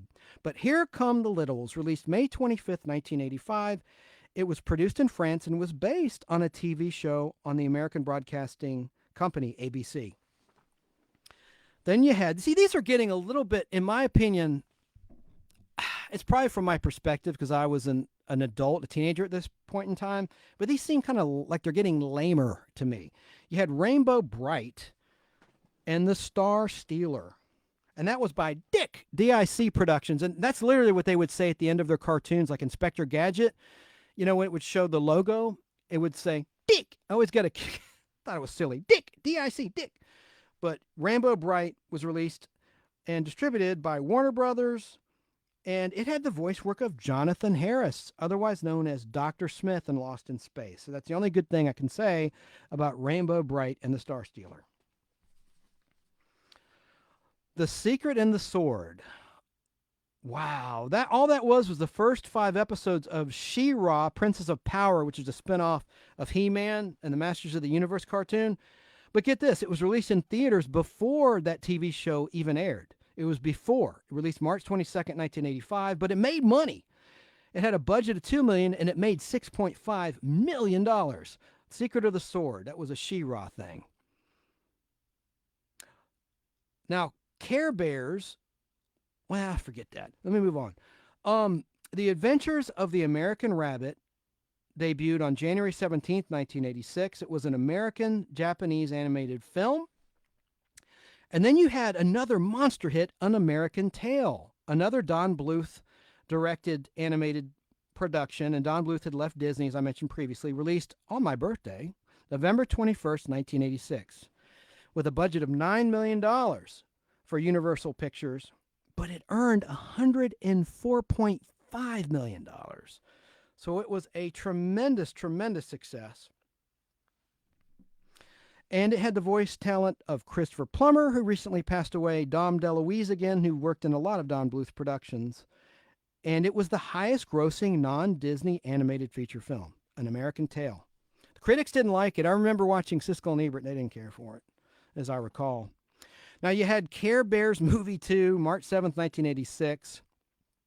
And let's see. Oh, it only had a budget of $3.4 million, but it made $12 million. So even the sequel made money. Care Bears Movie 2 was a hit. Then you had, with the voice talent of Margot Kidder, otherwise known as Lois Lane, and Roddy McDowall, GoBots, Battle of the Rock Lords. It was a total bomb for Hanna-Barbera, sadly. Cost $1.3 million, and it grossed $312,186. Telly Savalas, who loves you, baby? I can't do an impression. I'm sure our friend Jim Goss at newsmakerline.com could. But Telly Savalas, who loves you, baby? The Greek star did some voice work in that.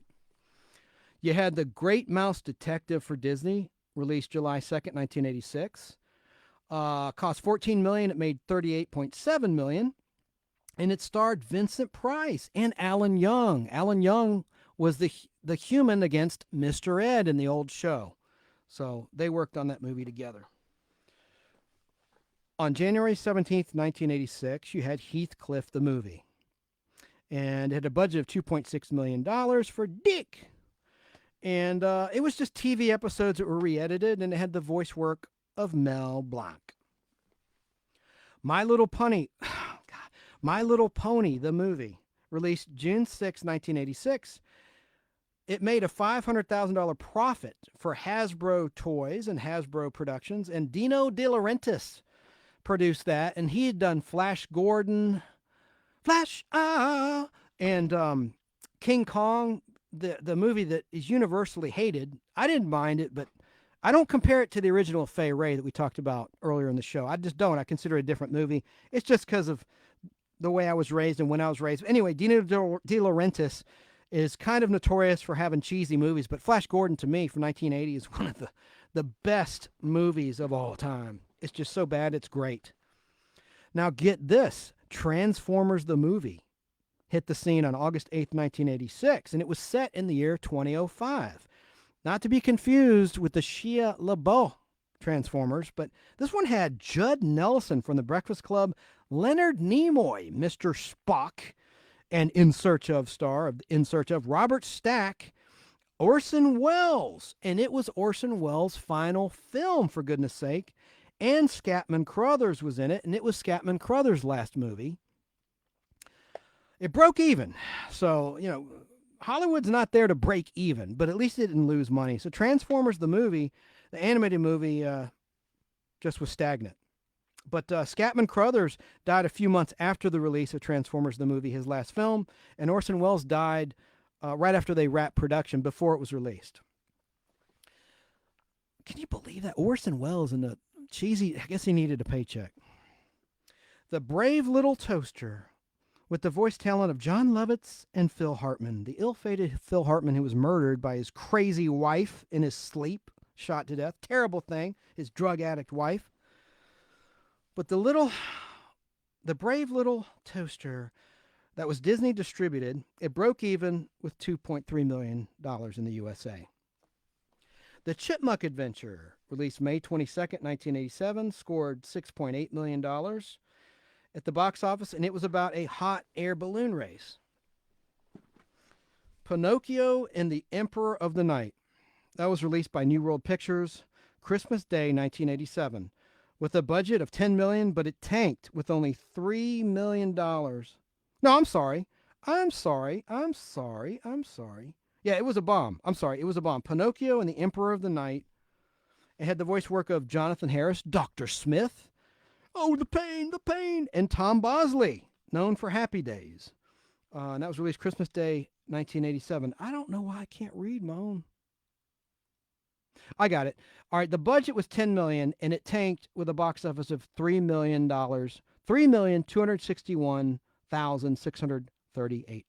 Okay, it bombed.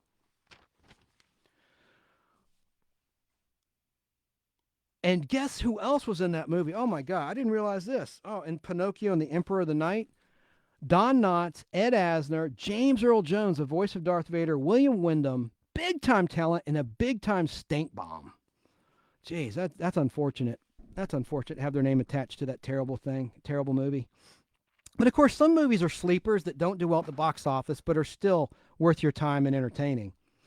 You had the Puppetoon movie, a stop-motion animation movie based on George Pal characters. You know who George Pal is? Look him up. George P-A-L Pal. He had a lot of science fiction movies like The Time Machine in 1960, shot in 1959. Anyway, George Pal created these characters in the 1930s and 1940s. And this was an animated version of his characters. The Puppetoon movie, released June 12, 1987, it was distributed by Expanded Entertainment. Then you had Akira, A-K-I-R-A, Akira, considered by many as the greatest Japanese animated feature of all time. It had a budget of $5.5 million and made $25 million. Tremendous success, released July 16th, 1988. Brave Star the movie, one of the first to use computer graphics. Filmation released this on March 18th, 1988. And it was like a space western, Brave Star the movie. Have you heard of it?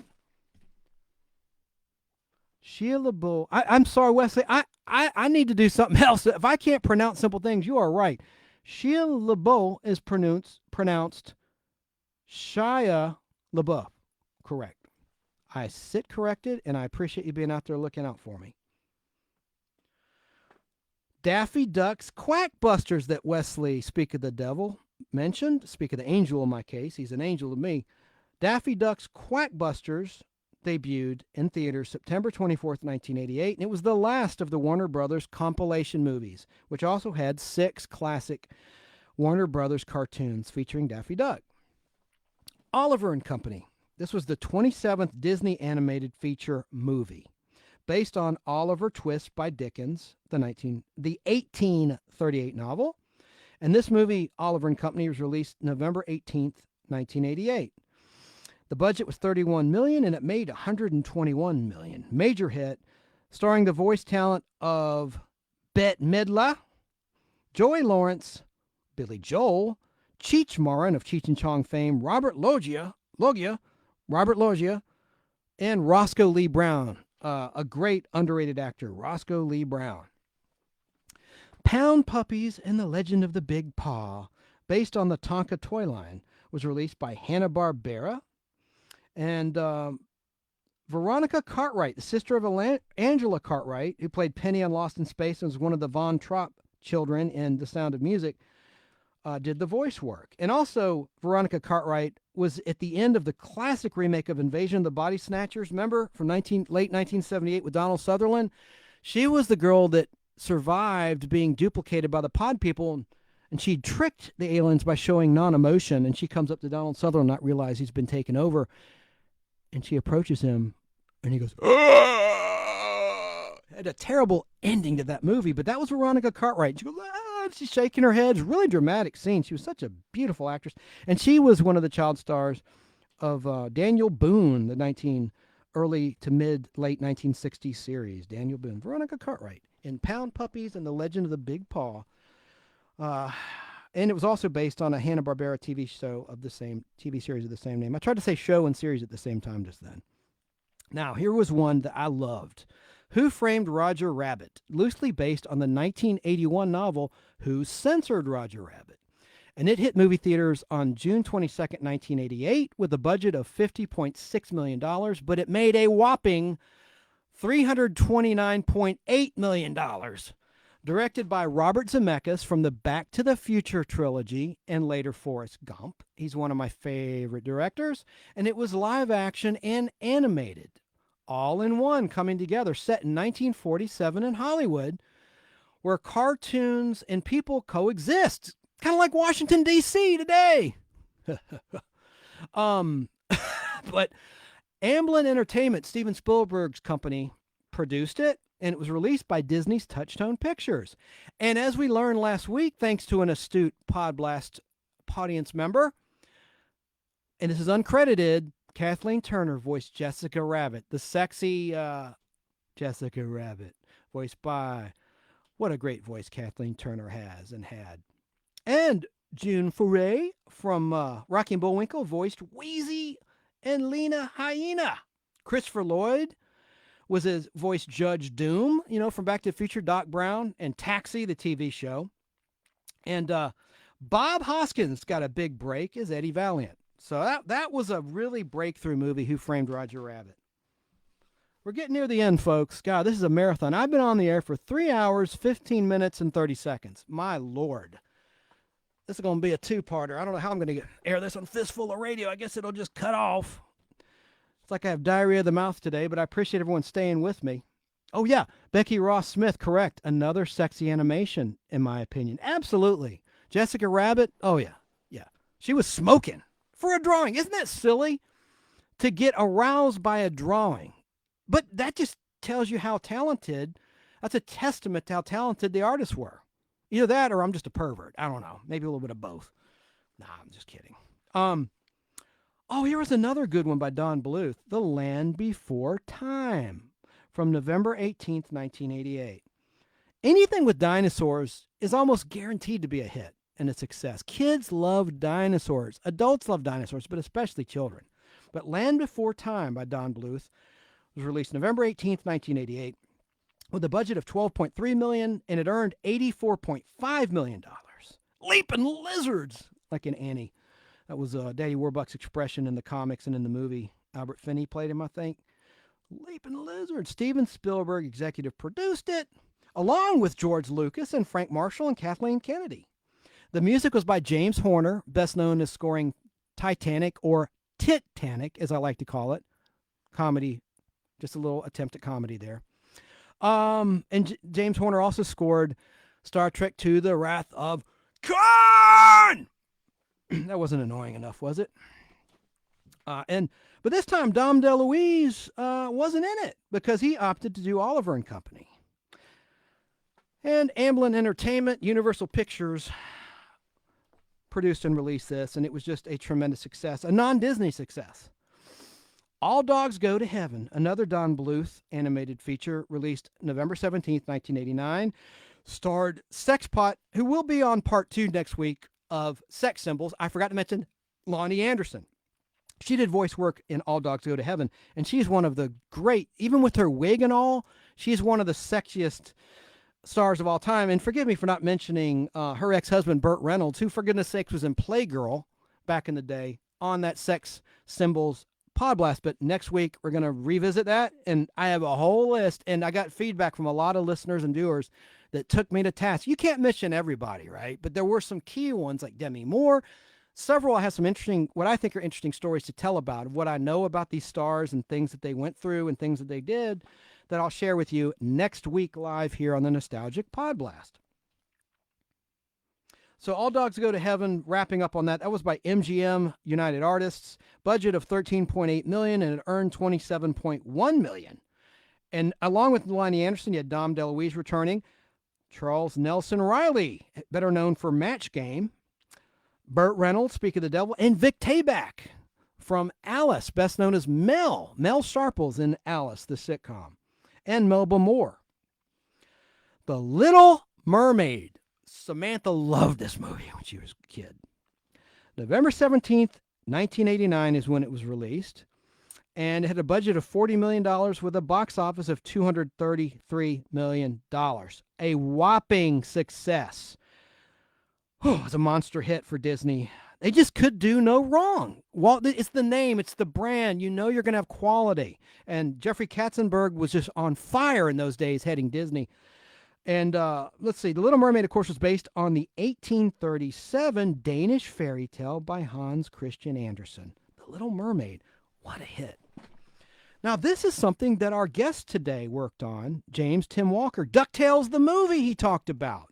Released August 3rd, 1990, with a budget of $20 million. It made $18.1 million. And it was a Disney film. And that was part of their French division. So it was a collaboration with France. DuckTales, the movie. Then you had Jetsons, the movie, on July 6, 1990, by Hanna-Barbera. Box office of $20.3 million. Universal Pictures distributed it. And it had Tiffany and Mel Blanc. Tiffany, not Tiffany and Mel Blanc, but the teenage singing sensation Tiffany and Mel Blanc. Buck, I'm getting tired. Buck, I need some water. I need to go to the bathroom. You gotta wrap it up. Mel Blanc was in it with Tiffany. The Nutcracker Prince. Am I still on? The Nutcracker Prince. Insert joke here. The Nutcracker Prince. The Nutcracker Prince. I'll say it again. Released on my birthday, November 21st, 1990. Had the voice work of Kiefer Sutherland, future star of 24, the TV show, Phyllis Diller, and Peter O'Toole, whom the Brotherhood of the Popcorn documentary showed. I urge you to go back and watch our Podblast with Woody Wise, which also features our wonderful guest today, James Tim Walker. But they met Peter O'Toole in Hollywood at a big event. It's all on video. She showed video of it, and it's in their documentary. Peter O'Toole was in it, and this was distributed by Warner Brothers, and it bombed. The Nutcracker Prince. It bombed, unfortunately. An American Tale. Fievel Goes West. Fievel? Wesley, help me out with that one too, brother. I need diction lessons or something. But An American Tale, the sequel to American Tale. An American Tale, Fievel Goes West, released November 22nd, 1991, with a budget of $16.5 million. And it was a hit. It made $40.8 million. Even in a recession. At that time, the USA was in a major recession in the early 1990s. It starred the voice work of John Cleese, John Lovitz, Amy Irving, Steven Spielberg's ex-wife, and Dom DeLuise. And James Horner did the music. Here we go. Wesley wanted to do a correction. I read your comment. You said you thought Beauty and the Beast was the first animated movie you saw, which is next. And then you corrected to no, it was Aladdin. But Beauty and the Beast was the first animated film to be nominated for an Oscar and Academy Award for Best Picture. That's big. That's a historical film fact. That's pretty cool. That was a very heartwarming movie. I'm not afraid to say it. Beauty and the Beast. And man, the budget was $25 million, but it made $440 million. Jeez. I'll say it again, $440 million with a $25 million investment. Major success. And it had the voice work. It was a comeback role for him. Robbie Benson, who had been in Ice Castles in the late 70s, movies like that. Man, I can't believe y'all are still with me. Wesley, Kim Ponder, Becky. Good Lord, thank you. Jeez. An American Tale, Fievel Goes West. Yes, Wesley. But Beauty and the Beast, it just was such a good movie. Oh, you had Paige O'Hara, and it was just Disney gold. So I know, Wesley, you saw it in the theater. It may not have been your first movie, but you saw it. But here's the next one that was your first movie in the theater. Aladdin, released November 25th, 1992. You must be on the young side. You must be a millennial. Tremendous success. The budget was $28 million. The box office was $504.1 million. And it starred Robin Williams and Gilbert Gottfried. It was the 31st Disney animated feature, and it was the highest grossing film of 1992. Let's see. Lyricist Howard Ashman had pitched this. He had pitched this for years to Disney. Oh, to Mr. Katzenberg. Yeah, and so it almost didn't get made. That's right. It almost didn't get made. So thankfully, Howard Ashman convinced Mr. Katzenberg to greenlight this project, and did it ever pay off for him? I bet he's glad he listened to this guy. Aladdin, just a tremendous success. Then you had BB's Kids, which is an adult animated comedy, and it was a dud, released July 31st, 1992, but it starred a talent I love, Nell Carter, who had been in Gimme a Break and in a movie I have on film, Modern Problems. I think it was one of the first things she did before Gimme a Break, the sitcom. But unfortunately, she was in that bomb. But hey, she still got paid, right? And she's no longer with us. Nell Carter was a fantastic, beloved talent. Now, not to be confused with the current movie, which was just in theaters recently, you had Tom and Jerry, the movie, released July 30th, 1993. Pretty much just only made $100,000. Budget was $3.5 million, and it made $3.6 million. Ooh, now this is one that our friend, look at the book behind me, Shaken Not Broken. Just to reiterate earlier, our fantastic guest, An Artist's Journey Through Hell, Shaken Not Broken. James Tim Walker talked about working on Batman and Superman for Warner Brothers and DC. And you had, yes, Chance, I am a millennial. Awesome, man. And so is Kate Johnson, who called in. I love that. I need the younger generations, man. I learn from you cats, man. And I hope I teach you things and we can learn from each other. That's great. But Batman, Mask of the Phantasm, released on Christmas Day, 1993, December 25th, with a budget of $6 million. The box office was $5.8 million, but I'm sure it made it back in home video. You know, a lot of these things that sound like, ooh, they lost so much money at the box office, they made their money back with cable and home video down the line. But Mark Hamill was in it, voicing the Joker. Abe Vigoda, do you know him? He was in The Godfather, and he's best known as Fish from the spinoff, and he first starred in Barney Miller as Fish. And I love, on a personal note, Abe Vigoda reminded me of my grandfather on my dad's side.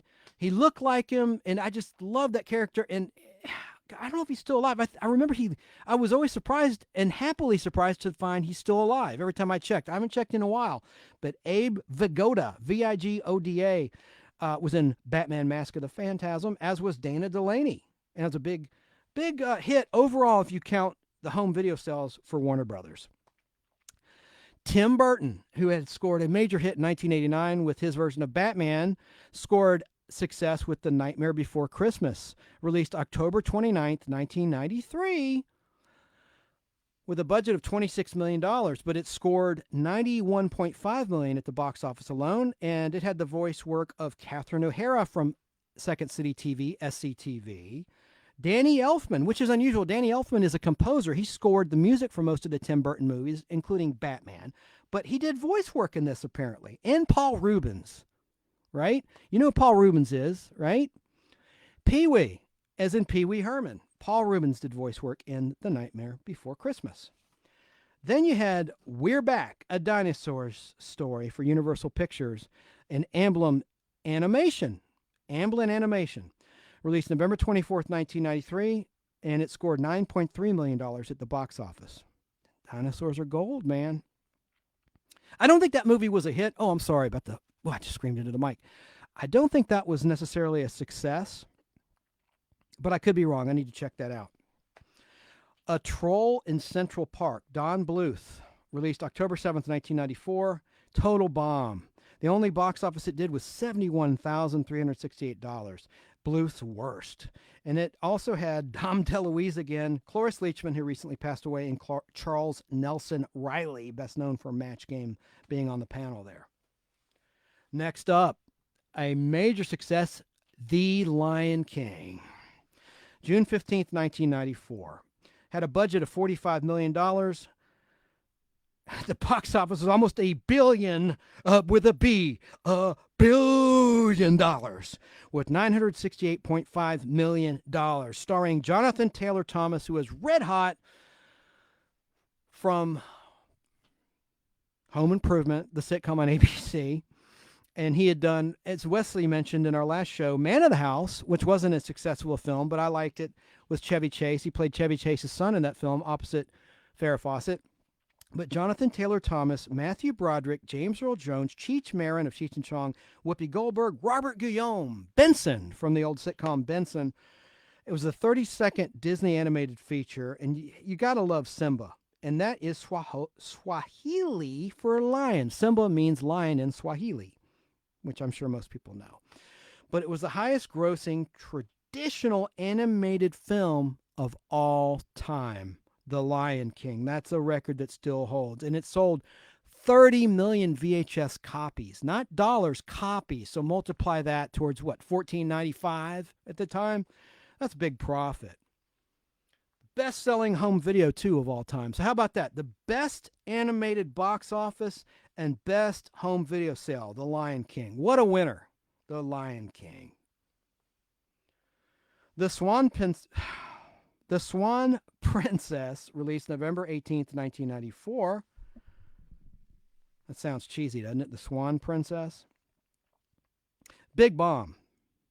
The budget was $21 million, and it made $9.8 million by New Line Cinema, and it had the voice of Stephen Wright, the deadpan comedian, Jack Palance, and John Cleese. We're nearing the end, folks, of this marathon show today. My gosh, 3 hours and 30 minutes going in and counting. But you had, let's go, Thumbelina, another Don Bluth production, released March 30th, 1994.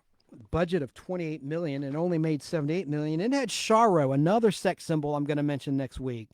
Kuchiku, chiku from the Love Boat. Charo, she's actually a great singer. And I'll tell you a story next week about her and, from the Jerry Lewis Telethon 2009. I think I have a clip of it. I'm going to try to play you the clip. Something so hilarious that Jerry Lewis said about Charo. Jeez.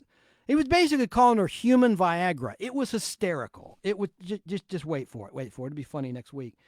But the Swan Princess tanked. And you had Thumbelina, another bomb by Don Bluth, March 30th, 94 by Warner Brothers, and Barry Manilow Music. Oh, that's what we're talking about. With Charo and Gilbert Gottfried. Budget $28 million and only made $17 million. Oh my God, I'm on the last page. We're in the home stretch. A Goofy Movie, released April 7th, 1995, a musical comedy animated movie with a budget of $18 million, made $37.6 million. So it did well for Disney, A Goofy Movie. And then Gumby the Movie, a bomb, stop-motion animation movie with a budget of $2.8 million, but it only made $57,100. They should have hired Eddie Murphy. Remember his Gumby bit when Saturday Night Live was funny? And actually, Eddie Murphy was on one of the worst seasons, allegedly. And Julia Louis-Dreyfus, who went on to do Seinfeld in '89 and National Lampoon's Christmas Vacation, she was in that cast. But Eddie Murphy years, I loved it when he would do the Gumby skit. But if they'd hired Eddie Murphy, you probably couldn't have afforded him with a budget of $2.8 million. Maybe that's it. But maybe it would have done better. They should have hired Eddie Murphy, damn it. Pocahontas. June 10th, 1995, had a budget of $55 million, and it earned a trailblazing $346.1 million. And get this. Did you know? I didn't know this till I researched this last night and yesterday. Christian Bale did some voice work in that. Where are the drugs going? I'll do a Batman impression from the first Batman Begins movie he did. Remember that scene where the guy's getting falafel on the street corner? And he pulls him up with a rope, and he goes, where are the drugs going? God, I don't know. I swear to me. I thought that was so over the top. I love Christian Bale as Batman, but the way he would scream, just like I did in the mic, the way he would scream like that, and the funny thing is, he had that terrible dark eye makeup, which was introduced, to be fair, in the 1989 Tim Burton Batman. They put this charcoal eye makeup around his eyes. And I always thought it was funny, like in one of the movies, the one with, I think, the Joker, right? Great film, right? The Dark Knight. And there's a scene where he's at like this high society function, and he runs into the back room to do a quick change into Batman. You mean to tell me he sat there at the mirror putting on the dark makeup? I get it. It's for effect, but I just thought it was funny. It's like, yeah, right. Like he stopped to put that makeup around his eyes. It was such a tense scene in that movie, The Dark Knight. But anyway, I digress. So getting back to Pocahontas, I didn't realize Christian Bale, American Psycho, prior to that, had done voice work in there. And so did Mel Gibson and Irene Bedard, set in 1607, Pocahontas. Now here's the movie that changed everything, Toy Story. It was the world's first entirely computer animated feature film and the first film for Pixar. Released November 22nd, 1995, and it changed everything. The budget was $30 million. The box office was $373 million. And, of course, it starred Tom Hanks, Tim Allen, and Don Rickles as Mr. Potato Head. So that changed everything. Some could argue not necessarily for the better, depending on your perspective. If you're a pen and ink artist who couldn't adapt to changing technology, I don't know if you would have loved that or not. But Toy Story was revolutionary, and I love it. I can't say anything negative about Toy Story, but I don't know. I don't like change that much. Just me, just as a person, I struggle with change. I can adapt to it, but I struggle with it. And I have mixed emotions about that, but I love the movie. And Toy Story 3, even, I thought that's one of the movies where the sequels actually were entertaining. You know, it's one of the rare instances. Hunchback of Notre Dame. Number one movie of 1996. Budget of $100 million. That's a big budget. My gosh. $100 million budget, and it made $325.3 million. Released June 21st, 1996, and it starred Demi Moore, Jason Alexander from Seinfeld, and Kevin Kline, the husband of Phoebe Cates, we mentioned in the last Podblast about sex symbols. And it was the 34th animated feature for Disney. It's like Disney could do no wrong. They could do no wrong. Beavis and Butthead Do America, released December 20th, 1996. Big hit for MTV.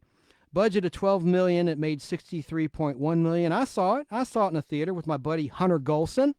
Hunter always loved Beavis and Butthead going back to MTV, and I did too. I thought it was hilarious. And Bruce Willis and Demi Moore, when they were married, worked on that. And Robert Stack from the original Untouchables show. Cloris Leachman, and of course, creator Mike Judge did the voices, and it was a big hit for MTV and Paramount Pictures. Beavis and Butthead Do America. James and the Giant Peach.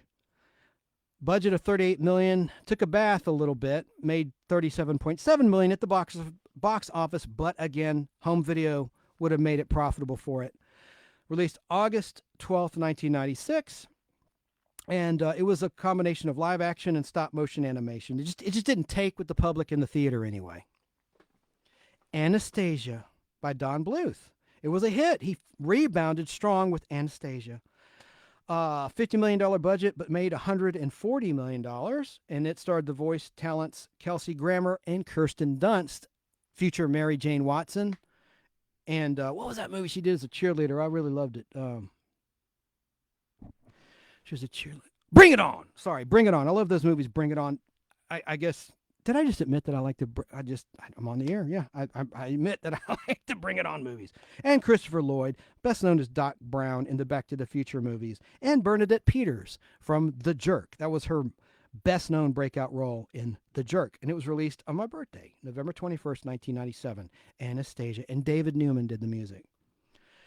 Hercules, released June 27th, 1997. Budget of $85 million, and it made $252.7 million, starring Danny DeVito, James Woods, and Rip Torn. What a weird name. I always thought that was a strange name for an actor. Rip Torn. And that was the 35th Disney animated film, Hercules. Mulan, released June 19th, 1998. It was the 36th Disney animated feature, starring Eddie Murphy. Budget of $90 million. It made $304.3 million, and it had a score by one of my favorite composers, Jerry Goldsmith, along with John Williams. And George Takei did some of the voice work. Sulu from Star Trek. Oh, my. George Takei did some of the voice work in that. And Pat Morita from The Karate Kid and, of course, Happy Days. Arnold. All right, and I never cared for this animation. I was like, I didn't care for that. But I didn't like this animation. Rugrats movie. I didn't like Rugrats movie, but it was a hit. Released November 20th, 1998 with a budget of $24 million, but it made $140.9 million for Paramount and Nickelodeon movies. Paramount Pictures and Nickelodeon movies partnered for that, and Rugrats movie was a hit. I cannot deny that. Now, the second Pixar animated movie was released on November 20th, 1998, A Bug's Life. Saw it in the theater with Samantha Livingston, and we really liked it, even though it's a computer animated movie. And that's why I'm wrapping this up, because I want to wrap with the traditional hand-drawn animated movies, but, this is the transitional period in cinema, thanks to Toy Story. And A Bug's Life was a good movie. The second for Pixar, like I just mentioned. And Jonathan Harris, Dr. Smith. Oh, dear! Oh, dear! Oh, the pain! The pain! He did voice work in this movie. And the budget was a pretty hefty one, $120 million for all the CGI artists, I reckon, and the talent. And it made $363.3 million. And I hope Jonathan Harris, rest his soul, got a nice paycheck from working on A Bug's Life. And it was the #1 animated movie of 1998, A Bug's Life. DreamWorks released The Prince of Egypt. Excuse me. And that was the first traditionally animated movie for DreamWorks. Did you know that? The Prince of Egypt, released December 18th, 1998, with a budget of $70 million, but it made, gadzooks, $218.6 million, with music by Hans Zimmer, and it starred Val Kilmer, Michelle Pfeiffer, Sandra Bullock, Danny Glover, Patrick Stewart from Star Trek The Next Generation and Professor X in the X-Men movies, Jeff Goldblum, Ralph Fiennes, Steve Martin, Martin Short, and Helen Moran, to name some of the major talents in The Prince of Egypt. I guess, oh, wow. It just seems like a low budget considering all that talent. Jeez, but hey, it was a monster success. We're winding it down. I've got 4 more to go. We're in the final 4, people, in this marathon. Kim Ponder says, me either, Chance. No Rugrats for me. Amen, sister. And I need to get you those tickets, by the way, for the Renaissance Festival. We'll talk offline, or I'll send you a message. Let's see. I loved this movie, The Iron Giant. Released July 31st, 1999 at Mann's Chinese Theater in California. That's where it premiered. But then in wide release, it was released on August 6th, 1999.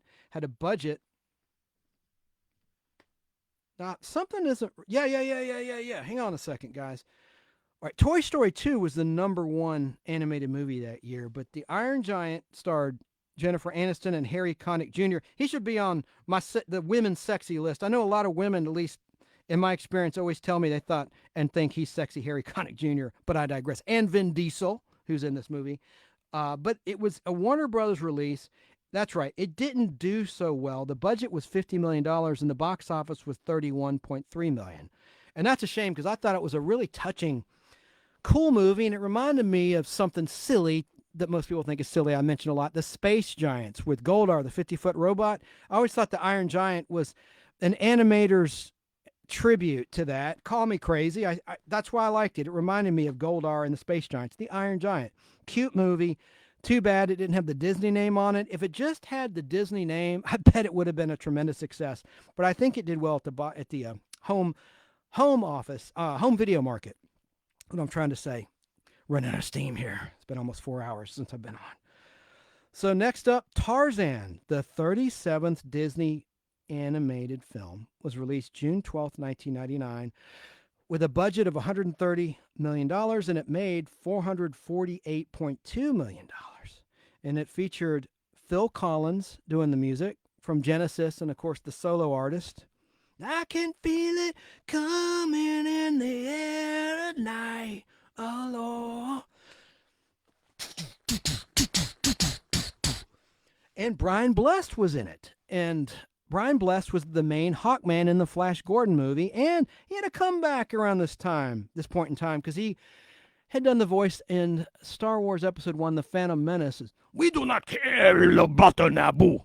Remember that? He was like the lead, that strange frog-like race. Forget the name of that race, but that was voiced by Brian Blessed. And he was in a show I love, I mentioned, by Jerry Anderson, Space, 1999. He was in a great Season 1 episode called Death's Other Dominion. And in Series 2, he played Maya's ill-fated father, Mentor. Anyway, he was a shapeshifter in that show in Season 2, Episode 1, Space, 1999. I know nobody cares or knows what I'm talking about, but I just loved, in the year 1999, ironically, that Brian Blessed had a comeback. And I think George Lucas did that intentionally. George Lucas was inspired a lot by Lost in Space and Space 1999. So Tarzan was another big, tremendous hit at the box office for Disney, 37th. The King and I, on the other hand, for Warner Brothers, was a dud. Had a budget of 25 million and it earned only 12 million. Released March 19th, 1999. And now finally, I'm jumping ahead in time. I got to mention one of my favorite animated movies, and I'm so old. I almost think of this as a recent movie, but it's not. Lilo and Stitch. Lilo and Stitch. I love that movie. I love Hawaii. I've been to Hawaii 3 times, but I remember watching this with Samantha Livingston and her mother, Sandy, and we just loved it. We loved it at the time, watched it on home video for years after, but it was released June 21st, 2002. Had a budget of $80 million for Disney, but the box office was $273.1 million. How do they do it? It's quality and name brand recognition and just the trust. You trust that Disney's not going to put out a turd, not to be crude at dinner time, but Disney, you're going to be entertained. You got to hand it to Walt Disney, okay? You just got to. And I know Al Hardy worked for Walt Disney in their radio division years ago, and he said he was treated very well, at least back then. And they own, of course, ESPN, Disney, and now Marvel Studios, 20th Century Fox. It's kind of scary, but, I can't say anything negative about Disney because they turn out a great product, and I love their theme parks. Been to both, Disney World and Disneyland. But Lilo and Stitch is just such a cute movie, and I loved it. So, wow, that was a marathon. I want to thank everyone for hanging with me. And Wesley Millsap says, I'm going to cut up on Facebook comments before I sign off. The song Phil Collins did in Tarzan was You'll Be in My Heart. And I know that. I was just funning around with the Genesis hit, because that's one of his most known songs. Kim Ponder says, I already ate, so it's cool. Don't worry about when I said turd. Use the word turd. Wesley says, in my middle school chorus, we performed a rendition of You'll Be in My Heart. Cool, man. That's cool, brother. Do you play an instrument, Wesley? Let me know in the comments. Can you play anything? You must. Or did you just sing? And nothing wrong with just singing. I think that's awesome if you sing soprano or whatever. Tell me, what is your... Thank you, Chance. You're welcome, Kim. And I'm sorry if I neglected. It's been fun. Thank you. I appreciate you being out there. I think I went way too long. This is a record. 3 hours, 46 minutes, 20 seconds. Good Lord. I wanted to do a contest update if I could. I got a text. Love the show. Thank you. All right. Well, this is great. The interaction, it touches my heart to know that people are out there watching. And don't forget about our contest. Giving away every episode ever made of the old cheesy Lost in Space TV show from the 1960s, 1965 to 1968. All you have to do is answer this trivia question. You can't Google it. You just got to know it or talk to someone that knows Lost in Space. Hey, even if you hate Lost in Space, you could give this DVD to a grandchild, huh? Or give it away as a gift. And if you don't have a DVD player, I'm telling you, coming up in the next contest that's going to be Fall Guy related, I'm going to furnish a portable DVD player with a monitor. It holds a battery a long time. It's going to be great. So even if your laptop doesn't play DVDs, and the new ones don't, everything's streaming these days. I think that's a shame, by the way. Just like I wish that cars had compact disc players in them, along with the Bluetooth and the streaming. I just wish they did. Hey, what's this? I like that music by John Williams. Here's a question. Getting sidetracked. There was an episode of Lost in Space that George Lucas was influenced by, clearly, when he came up with the concept of the hyperdrive in Star Wars with the Millennium Falcon. The concept of the hyperdrive and hyperspace. So what I want to know is, what episode of Lost in Space, an original episode, not the Netflix show, the new show, but the original show, which one talked about the concept of hyperspace? Okay, there was a definite episode, and I talked about it in a previous Podblast. I'm not so hubris to think you'll go back and listen, and there's over 61 shows, so I know that's not going to happen, but you can find out. Just tell me the episode title. It's all you need to do. And if you've already won, you're ineligible. Sorry, like Michael Hopkins won every Wonder Woman episode ever made on DVD. It's a lot of entertainment, starring Linda Carter. And we had another winner that won Room 222, Rob Tremblay. He won the Room 222 Series 1 DVD set. And we gave away some other stuff, but if you've already won, I'm sorry, you're ineligible. Wesley, yes, he says, no chance I do not play any instruments. I do sing. I sing tenor. Awesome, man. Barry King, BK on the air. Thank you, Barry, for being there. I love your show, as you know. I better sign off. This has just been a marathon, and I really need to breathe. I'm out of breath. And thanks for tuning in. I appreciate every one of you. And I want to thank our special guest, James Tim Walker. Please check out his book. He's a great man. And rewind the interview. That was the best part of today. I hope the audio wasn't bad. I'm going to rewind it later. Love you all. Thank you. Thank you, Kate Johnson, for calling in. Thank you, Kim Ponder. Thank you, Becky. Thank you, Wesley. We'll see you next week. Part 2 of Sex Symbols. See you then. Bye.